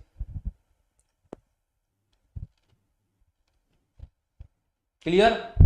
Next, adiabatic process. क्या होगा सर एडियाबेटिक प्रोसेस में, बताया था ना अभी जस्ट, बॉर्डर क्यू क्या होता है, 0 हो जाता है। एडियाबेटिक प्रोसेस का मतलब कि हीट का सप्लाई नहीं किया जा रहा है, तो क्यू क्या हो जाएगा सर, 0 हो जाएगा। क्लियर है? क्यू क्या हो जाएगा सर, 0 हो जाएगा। Work done as it is जितना होता है उतना होगा। वर्क डन 0 कब होगा भाई, जब आपका वॉल्यूम में चेंज ना हो रहा हो। जब तक वॉल्यूम में चेंज होगा वर्क डन 0 नहीं हो सकता। और ये कब 0 होंगे, डेल्टा ई डेल्टा एच, ये 0 तब होंगे, ये 0 तब होंगे जब टेम्परेचर ही चेंज ना हो रहा, तो टेम्परेचर भी चेंज होगा। एडियाबेटिक प्रोसेस में सिर्फ हीट सप्लाई नहीं है ना, क्या होता है सर, हीट का सप्लाई नहीं होता एडियाबेटिक प्रोसेस। बात समझ में आ रहा है, यानी क्यू इज इक्वल टू 0 हो जाता है। क्लियर है? तो अगर फर्स्ट लॉ में जाओगे, फर्स्ट लॉ में तो delta is equal to Q plus क्या होता है, डब्ल्यू होता है। क्यू 0 तो डेल्टा ई और डब्ल्यू क्या हो जाएंगे, बराबर। यानी कि जो आपके पास इंटरनल एनर्जी है, अब वो किस में कन्वर्ट होगा जरा बताओ, वो कन्वर्ट हो जाएगा डायरेक्टली वर्क डन। यानी जो भी एनर्जी है उसके पास, अगर हीट नहीं सप्लाई कर रहा है, हीट नहीं दे रहा है, सर हीट क्या है जरा बताइए। सर हीट नहीं समझ में आ रहा है, हीट बताइए। मेरे प्यारे बच्चों, हीट का मतलब होता है कि जब भी कोई एनर्जी फ्लो करती है ना एक जगह से दूसरी जगह, तो हीट के फॉर्म में करती है। जैसे ये मान लो इसके पास इंटरनल एनर्जी ज्यादा है, पता कैसे चलेगा, इसकी टेम्परेचर ज्यादा होगी, यानी कि हॉट बॉडी, इसकी इंटरनल एनर्जी कम है, कैसे पता चलेगा सर, इसका टेम्परेचर कम होगा। जब इनको आपस में मिलाएंगे तो क्या होगा, इसमें से इसमें एनर्जी फ्लो करेगी, तो जो एनर्जी फ्लो कर रही है ना उसको हीट बोलते हैं। अगर हम इसको इंसुलेट करो तो एनर्जी फ्लो नहीं करेगी, तो क्या बोलेंगे, हीट फ्लो नहीं हो रहा है, यानी कि हीट क्या हो गया, 0। तो एडियाबेटिक प्रोसेस में हीट का फ्लो रोक देते हैं, क्या कर देते हैं, हीट का फ्लो रोक देते हैं। जब एनर्जी फ्लो करेगा तो हीट होगा। सुनो ध्यान से फिर से, इसमें एनर्जी बैठी हुई है तो आप इसको हीट नहीं बोलोगे, इसमें एनर्जी बैठी हुई है तो हीट नहीं बोलोगे, क्या बोलोगे उसको, इंटरनल एनर्जी बोलोगे। क्या बोलोगे, इंटरनल एनर्जी बोलोगे। क्या मेरी बात को समझ पाए, इसमें हीट है बैठा हुआ तो क्या है सर, ये इंटरनल एनर्जी। इसमें हीट बैठा हुआ है तो क्या है सर, ये इंटरनल एनर्जी। जब ये दोनों आपस में कनेक्ट करेंगे और इसमें से एनर्जी इसमें आएगी तो क्या बोलेंगे उसको, कि हीट ऑफ फ्लो किया। तो हीट हमेशा क्या होगा सर, फ्लो होगा एक बॉडी से दूसरी बॉडी में। बात समझ में आ रहा है कि नहीं? तो अगर हीट का फ्लो रोक दे तो क्यू क्या हो जाएगा, 0 हो जाएगा, है ना। उसी को क्या बोलते हैं सर, एडियाबैटिक प्रोसेस। डन, हाँ या ना? और कितने बच्चों को कंफ्यूजन होता है, सर अगर हीट फ्लो नहीं हो रहा तो टेम्परेचर कैसे बढ़ेगा घटेगा। टेम्परेचर चेंज हो सकता है, हीट एनर्जी का फ्लो है, एनर्जी का फ्लो है हीट। बात समझ पा रहे हो कि नहीं, क्या बोलना चाह रहा है? डन है? अच्छा, एडियाबैटिक प्रोसेस बेटा दो तरीके से हो सकता है। Work done is equal to बड़ा प्रोसेस इरिवर्सिबल, बड़ा बड़ा चेंज, तो बड़ा बड़ा चेंज तो माइनस पी एक्स डेल्टा भी, छोटा छोटा चेंज तो डीवी की बारे में बात करेंगे, डीवी के बारे में। और जब डीवी के बारे में बात करेंगे तो बेटा रिवर्सिबल प्रोसेस में, एडियाबैटिक प्रोसेस के लिए पीवी का power gamma is equal to constant आता है। क्या आता है सर, पीवी का power gamma is equal to constant. और ये जो पी एक्सटर्नल है, पी एक्सटर्नल जब इसको इंटीग्रेट करेंगे तो आपका वर्क डन जो है रिवर्सिबल प्रोसेस में कितना आएगा, P2 V2 minus P1 V1 upon gamma minus. Gamma की वैल्यू निकालना मैंने आपको बता दिया है ऑलरेडी। कहां बताया है सर, दिखा देता हूं, ये देखो, ये देखो गामा की वैल्यू, यहां पर देखो, ये देखो गामा की वैल्यू दिख रहा है, गामा 2/f + 1। एफ कैसे निकालेंगे देख लीजिए जरा, मोनोटॉमिक होगा 3 होगा, डायटोमिक होगा तो 5 होगा, पॉलीटॉमिक होगा तो 6 होगा। आप फटाफट से क्या कर लीजिएगा, वहां से कैलकुलेट कर लीजिए। डन है कि नहीं, आ रहा है समझ में, क्लियर हुआ, हाँ या ना? अच्छा, इसके बाद है sir cyclic process. Cyclic process का मतलब क्या हो गया कि इनिशियल और फाइनल पॉइंट दोनों क्या है, सेम। इनिशियल फाइनल पॉइंट दोनों सेम हो गए तो जितने भी स्टेट फंक्शन होंगे, याद करो जरा, शुरुआत में ही बताया था, जितने भी स्टेट फंक्शन होंगे सबका क्या हो जाएगा सर, जीरो वैल्यू हो जाएगा। क्यों? क्योंकि इनिशियल और फाइनल सब दोनों बराबर, यानी कि जितना मग आपने पानी डाला उतना ही मग पानी निकाले, तो कितना पानी का चेंज आया, जीरो, कोई चेंज नहीं आया, ना पानी बढ़ा ना पानी घटा। क्या मेरी बात को समझ पाए? तो क्या बोलेंगे सर उसको, मुझे बताइएगा, साइक्लिक प्रोसेस। ठीक है, साइक्लिक प्रोसेस में वर्क डन आप लोगों को ऑलरेडी कैलकुलेट करना आता है ना। क्लॉकवाइज होगा, क्लॉकवाइज होगा तो नेगेटिव, एंटी क्लॉकवाइज होगा तो पॉजिटिव, और जो एरिया होगा साइकिल का वो हो जाएगा work done. Delta H N C भी डेल्टा टी होता है, इनिशियल फाइनल दोनों सेम है, जीरो हो जाएगा। डेल्टा ये भी स्टेट फंक्शन जीरो हो जाएगा, डेल्टा एस भी स्टेट फंक्शन, ये भी जीरो हो जाएगा। और फिर से आपकी क्यू की जो वैल्यू होगी हीट, वो क्या हो जाएगा सर, माइनस डब्ल्यू हो जाएगा। क्लियर है कि नहीं? आ रहा है समझ में? क्लियर है, हाँ या ना? अब बारी है बेटा सेकेंड लॉ की। सेकेंड लॉ बोलता है कि जो एंट्रोपी है यूनिवर्स का लगातार बढ़ रहा है। क्यों बढ़ रहा है?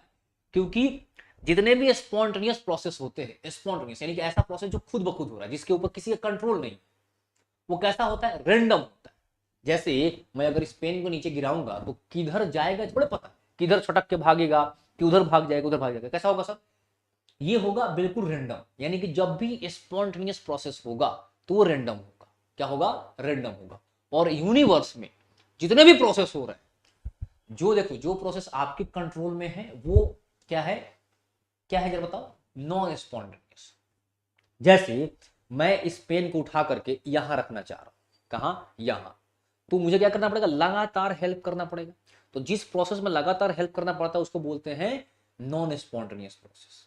ठीक है, और ये प्रोसेस आपके कंट्रोल में है, तो आप चाहो तो यहां रखो, चाहो तो यहां रखो, चाहो तो यहां रखो। बात समझ में आ रहा है कि नहीं?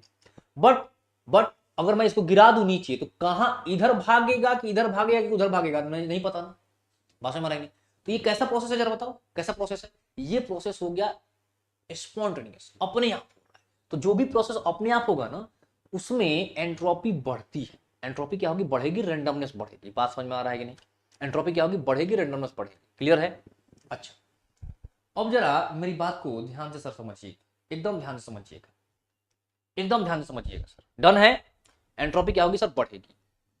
तो जो यूनिवर्स में जो प्रोसेस हो रहा है वो कैसा प्रोसेस है, स्पॉन्टेनियस प्रोसेस है। इसलिए यूनिवर्स की एनर्जी हमेशा क्या है, एंट्रोपी हमेशा क्या होती है सर, इंक्रीज करते चली जाती है। ठीक है, प्रोसेस दो टाइप के, स्पॉन्टेनियस, नॉन स्पॉन्टेनियस।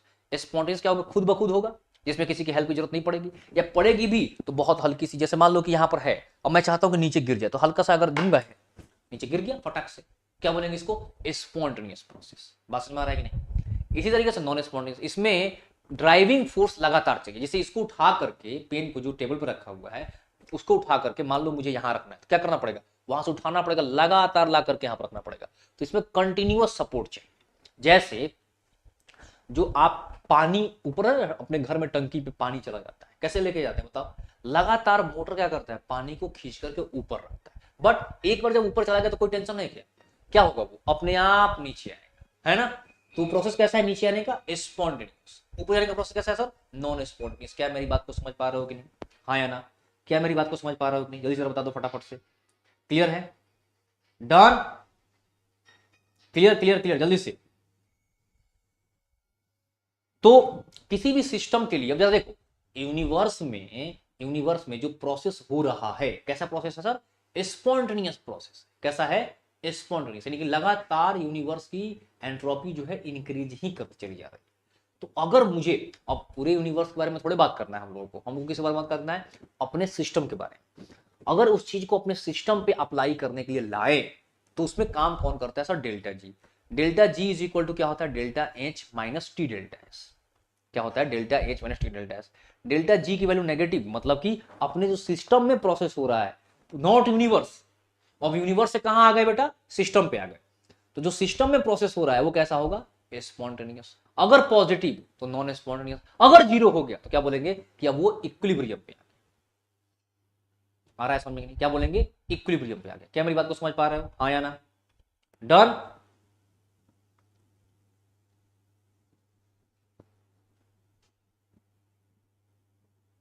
डन है कि नहीं? अच्छा, इसके बाद अगर हम लोग बातचीत करेंगे इसके बारे में सर, थर्मोकेमिस्ट्री के बारे में। अब यहां तक थर्मोडायनेमिक्स का पार्ट खत्म होता है। अब क्या स्टार्ट होता है सर, थर्मोकेमिस्ट्री। थर्मोकेमिस्ट्री में रिएक्शंस की अगर बातचीत करी जाए तो दो तरह के रिएक्शन हो सकते हैं।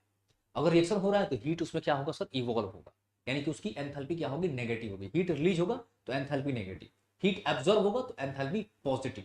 ठीक है, तो दो तरह का हो सकता है, या तो एंथैल्पी पॉजिटिव हो सकता है या तो एंथैल्पी नेगेटिव हो सकता है। डन है कि नहीं? अच्छा, इसमें अब दो तरह के लॉज है। पहला लॉ है लेवोसियर। ये क्या बोलते हैं, अगर ए से बी का एंथैल्पी कुछ मान लो एक्स है तो उल्टा कर देंगे तो एंथैल्पी का साइन चेंज हो जाएगा। बात समझ में आ रहा है कि नहीं? मान लो कि ये 10 है तो ये कितना हो जाएगा सर, -10 हो जाएगा। क्या मेरी बात को समझे कि नहीं? अगर ये 10 है तो ये कितना हो जाएगा, -10 हो जाएगा। या अगर ये -10 है तो ये कितना हो जाएगा सर, +10 हो जाएगा। क्या मेरी बात को समझ पा रहे हैं? साइन में क्या रहेगा, उनका डिफरेंस रहेगा। क्लियर है, हाँ या ना, बता दिया जाए। अच्छा, दूसरा जो लॉ है इसको बोलते हैं हैश लॉ। ये क्या बोलता है कि अगर ए से बी बन रहा है तो चाहे आप किसी भी तरीके से बनाओ ए से बी, एंथैल्पी हमेशा क्या होगा, सेम होगा। क्यों होगा सर? क्योंकि एंथैल्पी क्या है सर, स्टेट फंक्शन है। कैसा फंक्शन है? State function. क्लियर हो रहा है कि नहीं? कैसा फंक्शन है बेटा, स्टेट फंक्शन। क्लियर है, हाँ या नहीं? जैसे ए से क्या बन रहा है, सी बन, ए से क्या बन रहा है, सी, फिर सी से डी, और फाइनली क्या बन रहा है, बी। तो आप इन तीनों के एंथैल्पी को जोड़, जैसे x1 x2 x3, जैसे ए से सी बनाने में x1 लगा, सी से डी बनाने में x2 लगा, यहां से यहां जाने में x3 लगा। जब तीनों को जोड़ेंगे तो किसके बराबर होगा सर, उतने के बराबर ही होगा। क्यों? क्योंकि एंथैल्पी क्या है, स्टेट फंक्शन। समझ में आ रहा है कि नहीं, हाँ या ना? क्या यहां तक क्लियर हुआ? जल्दी से जरा बता दो फटाफट से। अगर क्लियर हो गया तो फिर आगे बढ़ते हैं जल्दी जल्दी। तो थ्योरी वाला पार्ट कंप्लीट कर लेंगे हम लोग, फिर क्वेश्चन सॉल्व करें जल्दी से।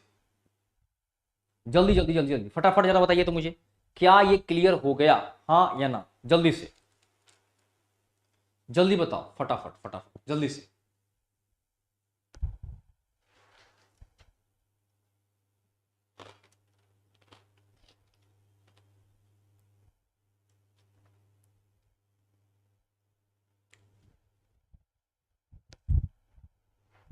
क्लियर हुआ?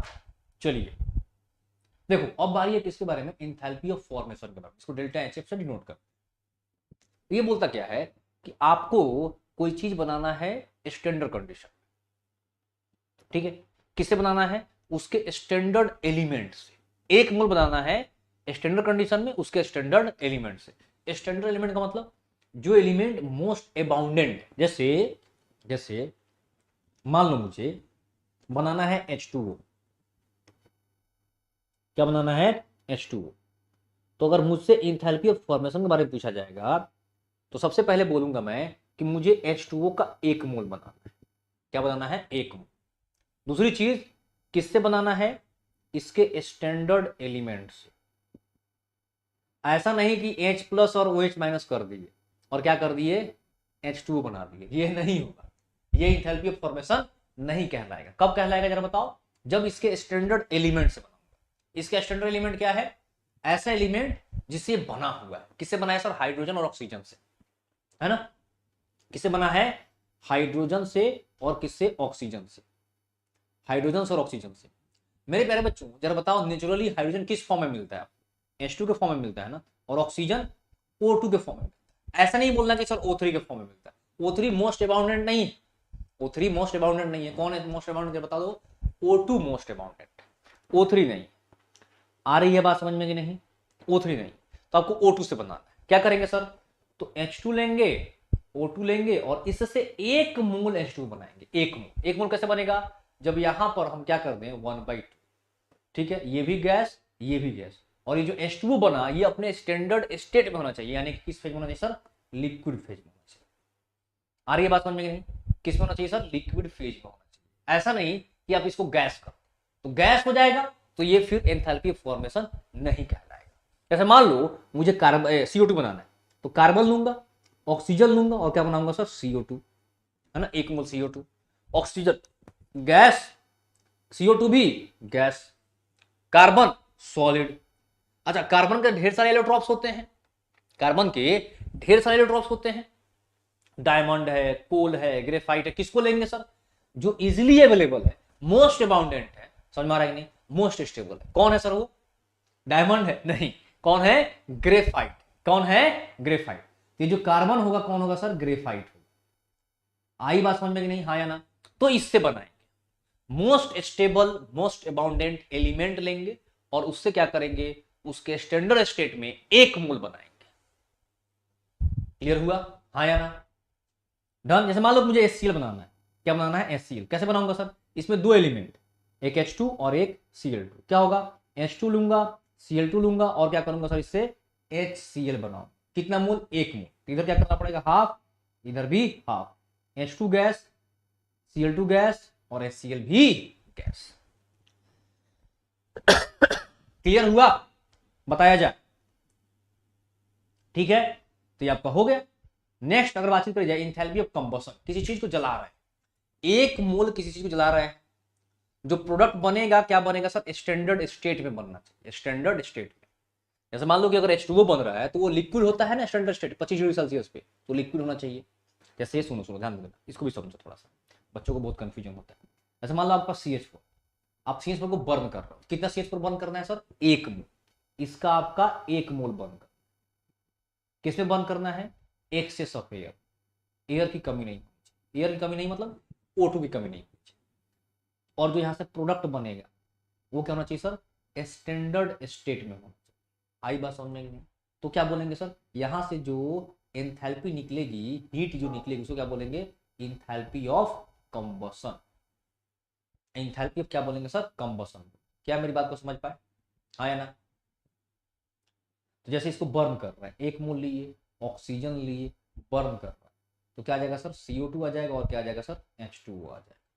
CO2 गैस, H2O लिक्विड होना चाहिए, ये भी गैस, ये भी गैस, एक मोल बर्न कर। जरा बैलेंस करो, बैलेंस करो, यहां पर क्या लग जाएगा सर, 2 और यहां पर भी 2। बैलेंस हो गया ना, देख लो, इधर 4 ऑक्सीजन, इधर भी 4 ऑक्सीजन, इधर इधर कितना, 4 हाइड्रोजन, इधर भी 4 हाइड्रोजन, बैलेंस हो गया। तो इस केस में ऐसे अगर कोई मान लो कि ये गैस बोल दे कि H2O गैस है, तो हम लोग इसको हीट ऑफ कंबशन नहीं बोलेंगे। क्लियर है, आ रहा है समझ में? अब जरा देखो, अगर हीट ऑफ कंबशन दिया है तो आप एंथैल्पी ऑफ रिएक्शन कैसे निकालोगे, रिएक्टेंट का माइनस प्रोडक्ट का करोगे। और यहीं पे अगर फॉर्मेशन दिया रहेगा तो क्या करोगे, जरा बताओ, फॉर्मेशन दिया रहेगा तो क्या करोगे, फॉर्मेशन अगर दिया होगा तो आप पहले प्रोडक्ट का करोगे फिर माइनस करोगे रिएक्टेंट से, पहले प्रोडक्ट माइनस रिएक्टेंट। वहां पर क्या कर रहे हैं, रिएक्टेंट माइनस प्रोडक्ट कर रहे हैं, है ना? देखो ना, यहाँ प्रोडक्ट माइनस रिएक्टेंट करेंगे और कंबशन वाले में रिएक्टेंट माइनस प्रोडक्ट करेंगे, तो क्या आ जाएगा, डेल्टा RH। ऐसा होता है ना कि 3 सबस्टांस से कुछ बन रहा है, तीनों का हीट ऑफ कंबशन दिया, तो क्या करना है, डेल्टा RH निकालना। कैसे निकालेंगे, रिएक्टेंट माइनस प्रोडक्ट करके।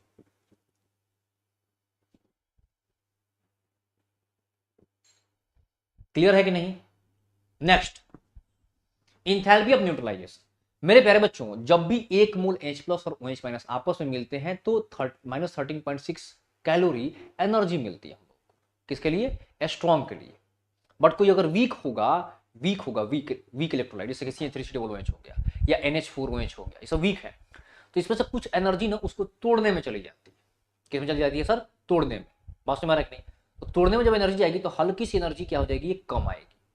जैसे जैसे मान लो कि आप HCl और NaOH को रिएक्ट करा, क्या बन रहा है सर, यहां से बन रहा है NaCl और बन रहा है H2O, और बन रहा है सर H2O, NaCl और बन रहा है H2O। तो यहां से जो एनर्जी आपको मिलेगी कितनी मिलेगी, -13.6 कैलोरी, है ना, -13.6 कैलोरी। डन है कि नहीं, आ रहा है समझ में, एक मोल।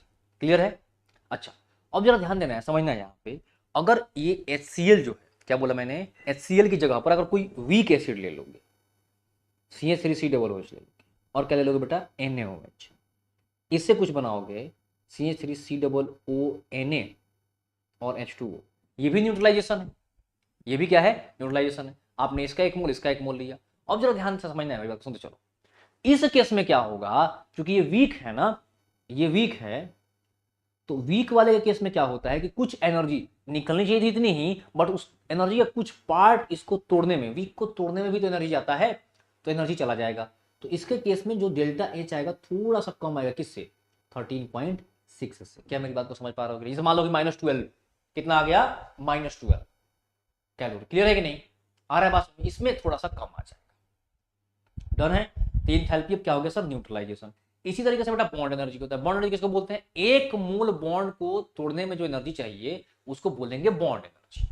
ऐसे हाइड्रोजन है H2, तो H2 एक मोल H2 के बॉन्ड को तोड़ना है तो क्या बोलेंगे उसको, उस एनर्जी जो चाहिए होगी तोड़ने के लिए उसको बोलेंगे बॉन्ड एनर्जी। बॉन्ड एनर्जी से अगर बॉन्ड एनर्जी दिया हुआ है तो डेल्टा एनर्जी कैसे निकालेंगे, तो bond energy of reactant minus करेंगे बॉन्ड एनर्जी ऑफ प्रोडक्ट, ठीक है कि नहीं। बॉन्ड एनर्जी के केस में ऐसा करेंगे, और कंबसन के केस में भी रिएक्टेंट माइनस प्रोडक्ट करेंगे, बट फॉर्मेशन के केस में प्रोडक्ट माइनस क्या करेंगे, रिएक्टेंट करेंगे। क्या मेरी बात को समझ गए, हाँ या ना। तो मेरे प्यारे बच्चों यहां तक ये होता है एंड। क्या एंड होता है सर, ये आपका थर्मो वाला पार्ट, थ्योरी वाला पार्ट एंड हो गया, डन है।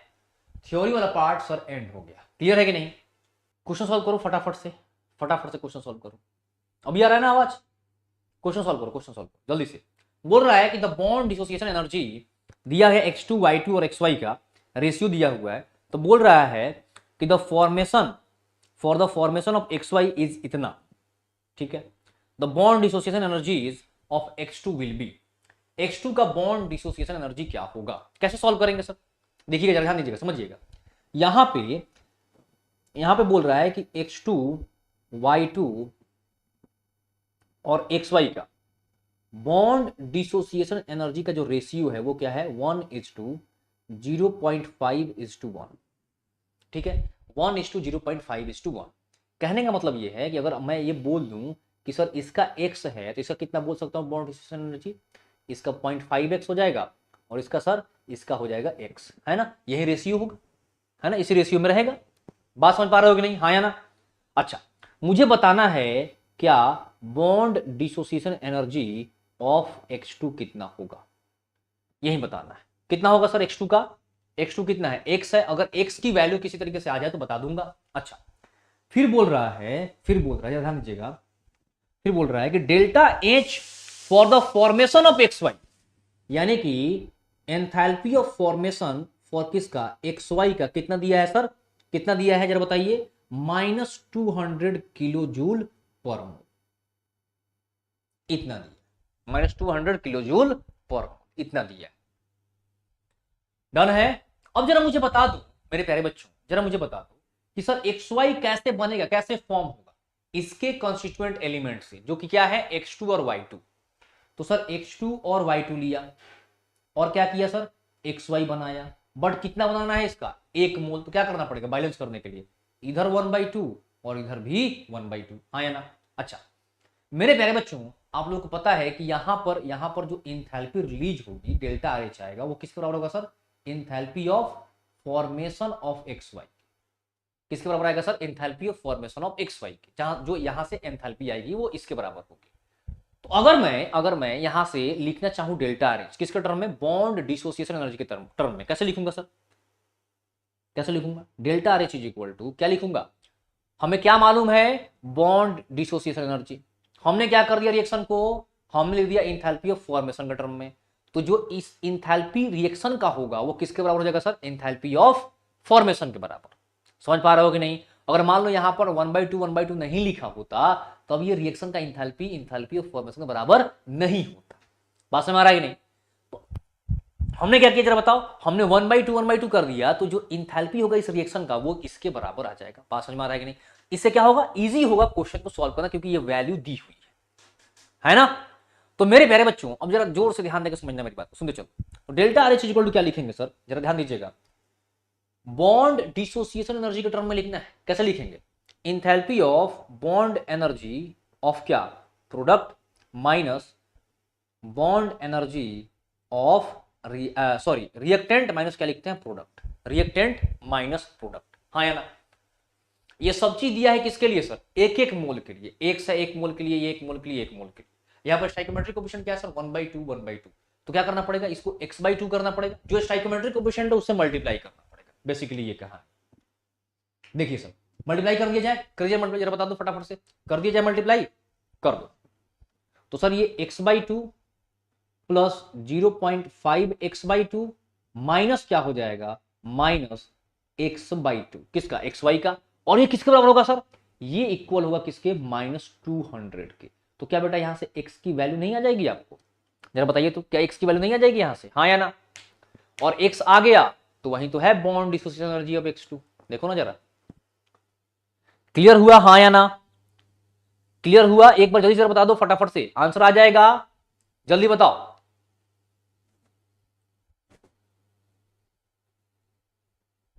कितना आ जाएगा? सेकेंड आंसर आ जाएगा आई थिंक, मुझे दिख रहा है। कैसे? देखो ना, ये x/2 और ये -x/2 कैंसिल, कैंसिल, हाँ या ना? इसको हटाएंगे तो नीचे क्या आ जाएगा? 10, और ये कैंसिल होगा 2, तो x/4 इज इक्वल टू -200। तो x इज इक्वल टू, बेटा x इज इक्वल टू कितना आ जाएगा? 800। x is equal to 800। Done है कि नहीं? क्लियर है? यानी क्या आ जाएगा answer sir? Bond dissociation energy हमेशा पॉजिटिव होता है, इस बात का ध्यान देना। एनर्जी देनी पड़ती है ना, एनर्जी क्या करनी पड़ती है सर? देनी पड़ती है। क्लियर है?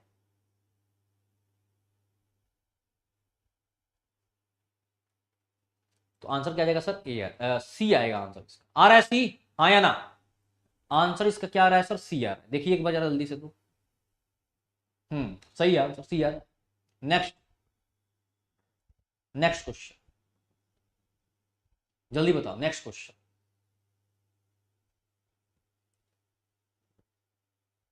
फटाफट बताओ जल्दी से। क्या बोल रहा है sir? The heat of combustion of carbon to CO2, the heat of combustion of carbon to CO2, है ना? C+O2 से क्या बनाना है हमें? CO2। डन है। इज इतना the heat released upon formation of इतना ग्राम CO2। क्लियर है कि नहीं? 32.5 ग्राम CO2। कितना ग्राम CO2 बनाना है सर? 32.5 ग्राम CO2 बनाना है, इतना ग्राम CO2 बनाना है। अगर इसको मोल में कन्वर्ट करें बेटा, कैसे करेंगे? 32.5 को डिवाइड कर देंगे 44 से, इतना मोल बनाना है। अब जरा देखिएगा, एक चीज समझिएगा सर, ये जो एंथैल्पी ऑफ कंबसन है, क्या मैं इसको एंथैल्पी ऑफ फॉर्मेशन बोल सकता हूं? हाँ या ना? क्या मैं इसको एंथैल्पी ऑफ फॉर्मेशन बोल सकता हूं? जरा बताइए। यहां यहां जरा ध्यान से समझना मेरी बात को, सुनते चलो। जैसे इंथैल्पी ऑफ फॉर्मेशन किसको बोलते हैं? किसको बोलते हैं जरा बताओ? इंथैल्पी ऑफ फॉर्मेशन का मतलब होता है कि जो चीज बनाना है उसका एक मोल बनाइए। किससे बनाइए? उसके मेन कॉन्स्टिट्यूएंट्स एलिमेंट से। तो बना तो है एक मोल, किससे? कार्बन से, ऑक्सीजन से, है ना? यानी जो यहां से एंथैल्पी रिलीज होगी उसको आप दो चीज बोल सकते हो। क्या? एंथैल्पी ऑफ, क्या बोला मैंने? एंथैल्पी ऑफ फॉर्मेशन ऑफ क्या? CO2। या आप बोल सकते हो एंथैल्पी ऑफ कॉम्बसन ऑफ किसका? कार्बन का। कार्बन को जला रहे हैं तो जो एनर्जी मिल रहा है, या उल्टा बोले CO2 को जो CO2 को जो बना रहे हैं, जो एनर्जी मिल रहा है, दोनों क्या है? इक्वल है। बात समझ में आ रहा है कि नहीं? ये बात समझ में आ रहा है कि नहीं? हाँ या ना? Enthalpy of combustion of carbon बराबर किसके? Enthalpy of combustion, enthalpy of formation of CO2 के, CO2 के फॉर्मेशन के टर्म में, और कार्बन के कंबशन के टर्म में, दोनों एनर्जी क्या है? बराबर। अब ये बोल रहा है, जरा देखो ध्यान से समझना, ये कितना आ रहा है सर? 393.5 किलो जूल पर मोल। एक मोल के लिए इतना है, तो इतने मोल के लिए क्या कर देंगे? मल्टीप्लाई कर देंगे। तो क्या कर देंगे सर? फॉर 32.5 ग्राम के लिए क्या कर देंगे सर? -395.5 को मल्टीप्लाई कर देंगे 32.5 अपॉन 44 से, इतना क्या आ जाएगा? Kilo joule. क्या मेरी बात को समझे कि नहीं? हाँ या ना? बताइए आंसर क्या आ जाएगा सर? डी। देख रहे हो ना, कैलकुलेट भी करने की जरूरत नहीं, आंसर क्या आ जाएगा? डी आ जाएगा। क्लियर हुआ? क्लियर हुआ? हाँ या ना? अरे ठीक है, 35.5 है भाई, ठीक है, ठीक है, समझ गए ना? बात समझ में आया कि नहीं? 35.2, ठीक है, 35.2 है, आप उसको कर लेना मल्टीप्लाई, क्या टेंशन है? बात समझे कि नहीं समझे? हाँ या ना? एक बार मुझे बताओ, बात समझ में आया कि नहीं? ये कॉन्सेप्ट बड़ा important. Enthalpy of combustion carbon का किसके बराबर है? Enthalpy of formation of CO2 के बराबर। चलिए सर नेक्स्ट आगे बढ़ते, जरा इस क्वेश्चन का आंसर दीजिए जल्दी से, जरा इस क्वेश्चन का आंसर दीजिए सर, फटाफट करिए जल्दी जल्दी।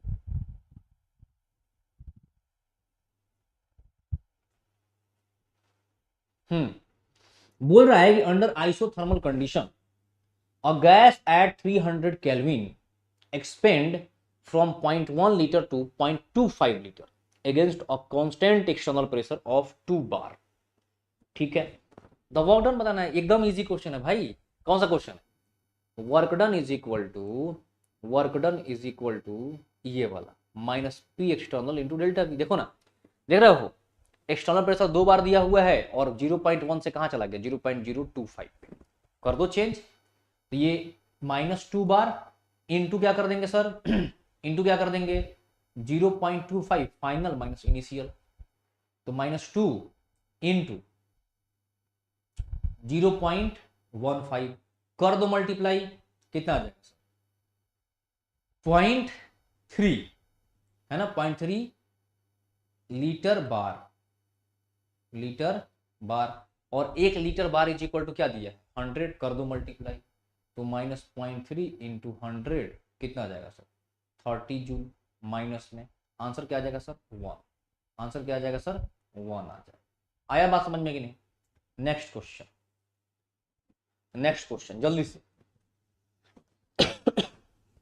बॉन्ड डिसोसिएशन एंथैल्पी दिया हुआ है किसका, H2 का, Cl2 का, HCl का और किसका सर, सबका दिया है। तो एंथैल्पी ऑफ फॉर्मेशन बताना है HCl का कितना, एंथैल्पी ऑफ फॉर्मेशन।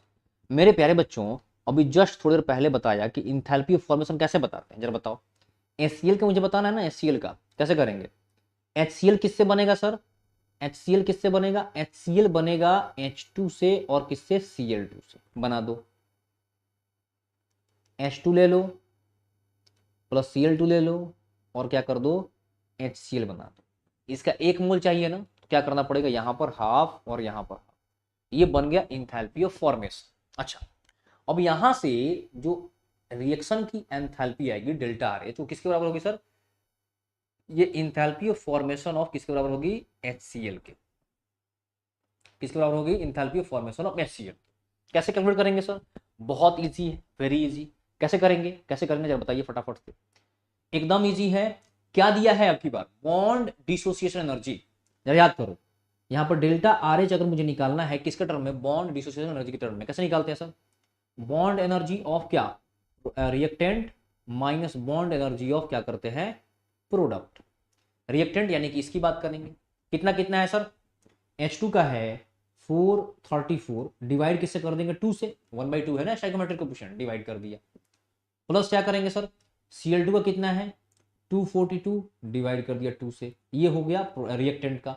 माइनस क्या कर देंगे सर, माइनस क्या कर देंगे 431, यहां पर डिवाइड करने की जरूरत नहीं है क्योंकि यहां पर क्या है 1 ही।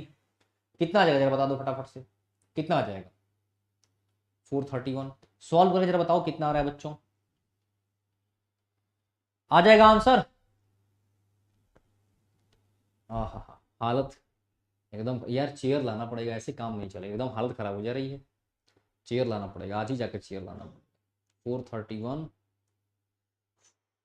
4, एकदम दिमाग हैंग कर जा रहा है भाई खड़े खड़े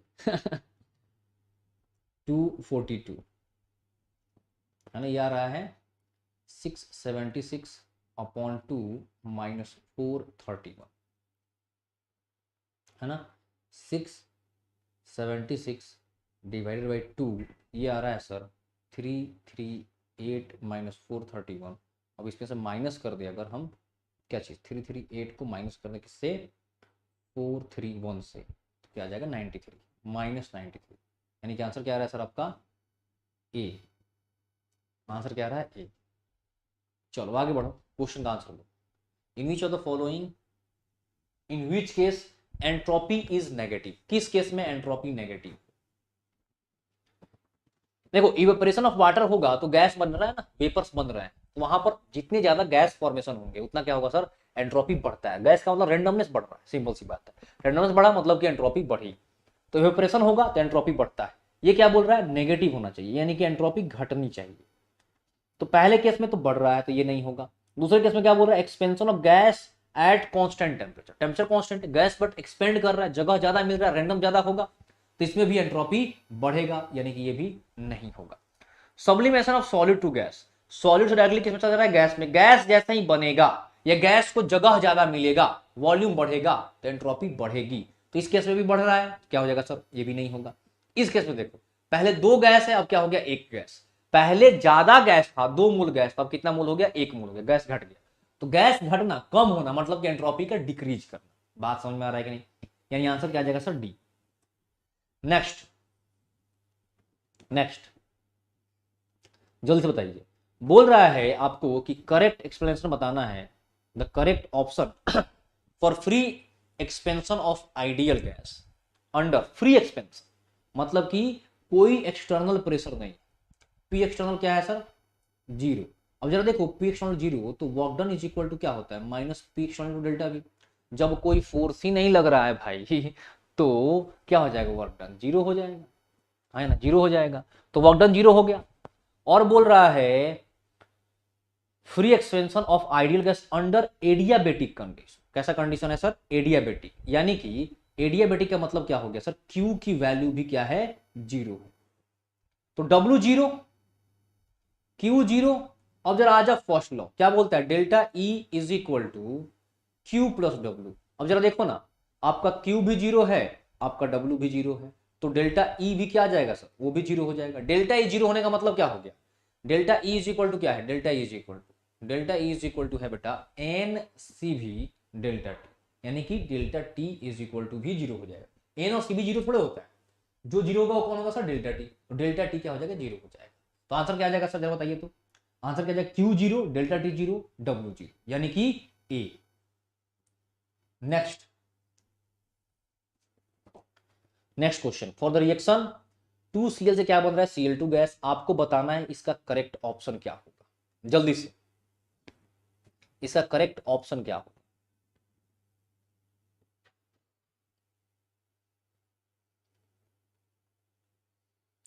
बताओ जल्दी से, फटाफट से, क्या होगा इसका करेक्ट ऑप्शन?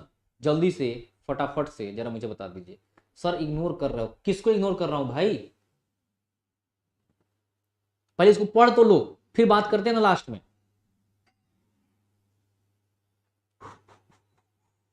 जल्दी से बताओ बताओ बताओ, आंसर क्या आएगा?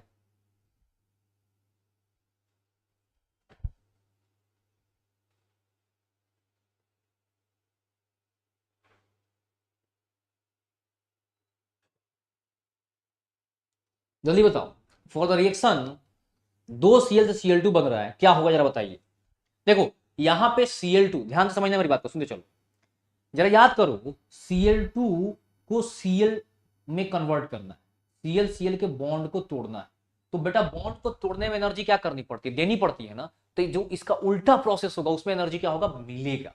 यानी कि अगर मैं 2Cl से Cl2 बनाऊंगा तो यहां की एंथैल्पी क्या आएगी? नेगेटिव आएगी।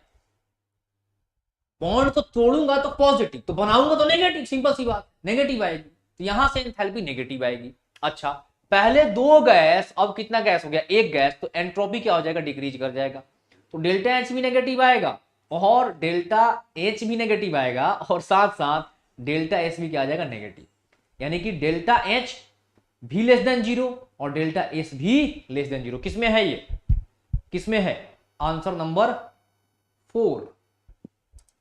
आया समझ में कि नहीं?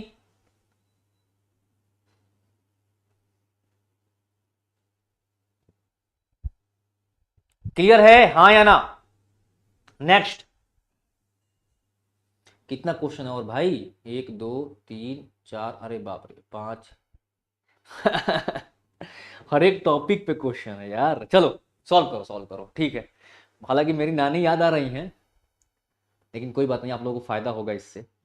चलो चलो सॉल्व करो, सॉल्व करो। बोल रहा है कि at standard condition if the change in the enthalpy for the following reaction, दिया हुआ देख लो, माइनस दिया है, देखो ये माइनस उधर छुपा हुआ है, ध्यान देना। चेंज इन एंथैल्पी इस चीज के लिए दिया है, डेल्टा आर एच की वैल्यू दी हुई है -109 किलो जूल पर मोल। ठीक, तो बोल रहा है given that bond energy H2 की बॉन्ड एनर्जी, Br2 की बॉन्ड एनर्जी इतनी, तो आपको बताना है what is the bond energy of HBr। HBr की बॉन्ड एनर्जी बता। तो मेरे प्यारे बच्चों बहुत इजी क्वेश्चन है, ऐसा क्वेश्चन कई तरह सॉल्व कर लीजिए। कैसे करेंगे सर? जब देखो बॉन्ड एनर्जी के टर्म में डेल्टा आर एच कैसे लिखोगे? क्या इसको इंथैल्पी ऑफ फॉर्मेशन आप बोल सकते हो क्या? नहीं बोलोगे, क्यों? क्योंकि इंथैल्पी ऑफ फॉर्मेशन बोलने के लिए सबसे पहले चीज ध्यान देना है आपको कि इसमें से सारे के सारे क्या होना चाहिए, स्टैंडर्ड स्टेट में। तो Br2 स्टैंडर्ड स्टेट में लिक्विड होता है, HBr भी लिक्विड होता है, लिक्विड है नहीं। दूसरी चीज ये 1 मोल बनना चाहिए, तो इसको बोल नहीं सकते enthalpy of formation, but enthalpy of reaction बोल सकते हैं, कोई दिक्कत की बात नहीं है। और एंथैल्पी ऑफ रिएक्शन कैसे निकालते हैं, अगर बॉन्ड एनर्जी दी हुई है तो क्या करते हैं, रिएक्टेंट की बॉन्ड एनर्जी माइनस क्या कर देते हैं सर, प्रोडक्ट की बॉन्ड एनर्जी, हाँ या ना। अब जरा देखो ना, डेल्टा आरएच कितना दिया है, minus 109 is equal to bond energy कितनी है, product reactant minus product, reactant H2 कितना है सर 435। क्या इसमें कुछ मल्टीप्लाई डिवाइड करना है, नहीं करना है, 1 1 है, ठीक है। प्लस क्या कर देंगे सर, प्लस 192 किसका है, Br2 का है, माइनस HBr का नहीं पता, x कर दूंगा मैं, क्या कर दूंगा सर, x कर दूंगा। अब जरा बताइए कितना आ रहा है, -109 इज इक्वल टू 435। क्या इसको सॉल्व करके x निकाल लोगे बेटा, क्या इसको सॉल्व करके x मैं छोड़ दूं, निकाल लोगे आप ना सॉल्व करके x, यहां से x निकालना है, बस बात खत्म। आंसर बता दूं क्या, आंसर बता दूं क्या कितना आ रहा है, इसका आंसर आ रहा है कितना, ये रहा 368 कितना आ रहा है सर 368, यानी कि आंसर आ रहा है इसका बी, आंसर आ रहा है बी, ठीक है बेटा। 2 मिनट का नहीं, 10-15 मिनट का ब्रेक दूंगा, क्योंकि हमें भी ब्रेक चाहिए, ठीक है। भले मोटिवेशन में इंसान बोल देता है कि सब खत्म करा देंगे, लेकिन खड़े होने के जैसे आप लोग टाइम टेबल बनाते हो ना, यार आज तो हम सुबह से 6 बजे जगेंगे और रात के 2 बजे तक पढ़ेंगे, होता नहीं है। वैसे ही सबके साथ है दिक्कत भाई जीवन में, ऐसा कोई स्पेशल नहीं धरती पर आ गया है कि जो जो बोलता है कर ही लेता है। कोशिश करनी है करने की, टेंशन नहीं लेना है। नेक्स्ट क्वेश्चन का आंसर सर दीजिए जरा फटाफट से। बोल रहा है कि which one among the following is the correct option for right relationship between CP and CV. इनमें से कौन सा सही है, अरे CP minus CV is equal to R, यही तो सही है, यही तो सही है, हाँ या ना। नेक्स्ट सी आ रहा है, इसका आंसर सी आ रहा है आप लोगों का। अबे थोड़ा ठीक से सॉल्व कर ले भाई, थोड़ा सा ठीक से सॉल्व कर लो तो आंसर सही आ जाएगा।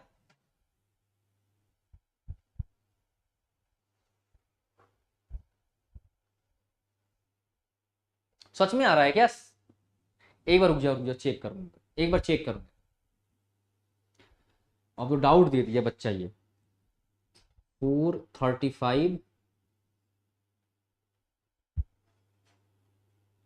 1 मिनट भाई, 1 मिनट रुक जा।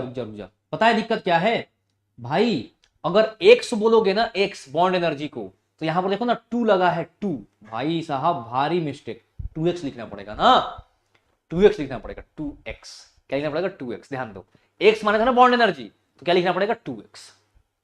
समझ में आया मिस्टेक, देख रहे हो जरा सा मिस्टेक हुआ कि आंसर क्या हो गया, बी की जगह पर सी आ गया, और भी दिया हुआ है वो भी दिया हुआ है, आ रहा है समझ में कि नहीं, देख रहे हो थोड़ा सा भी मिस्टेक नहीं चलेगा।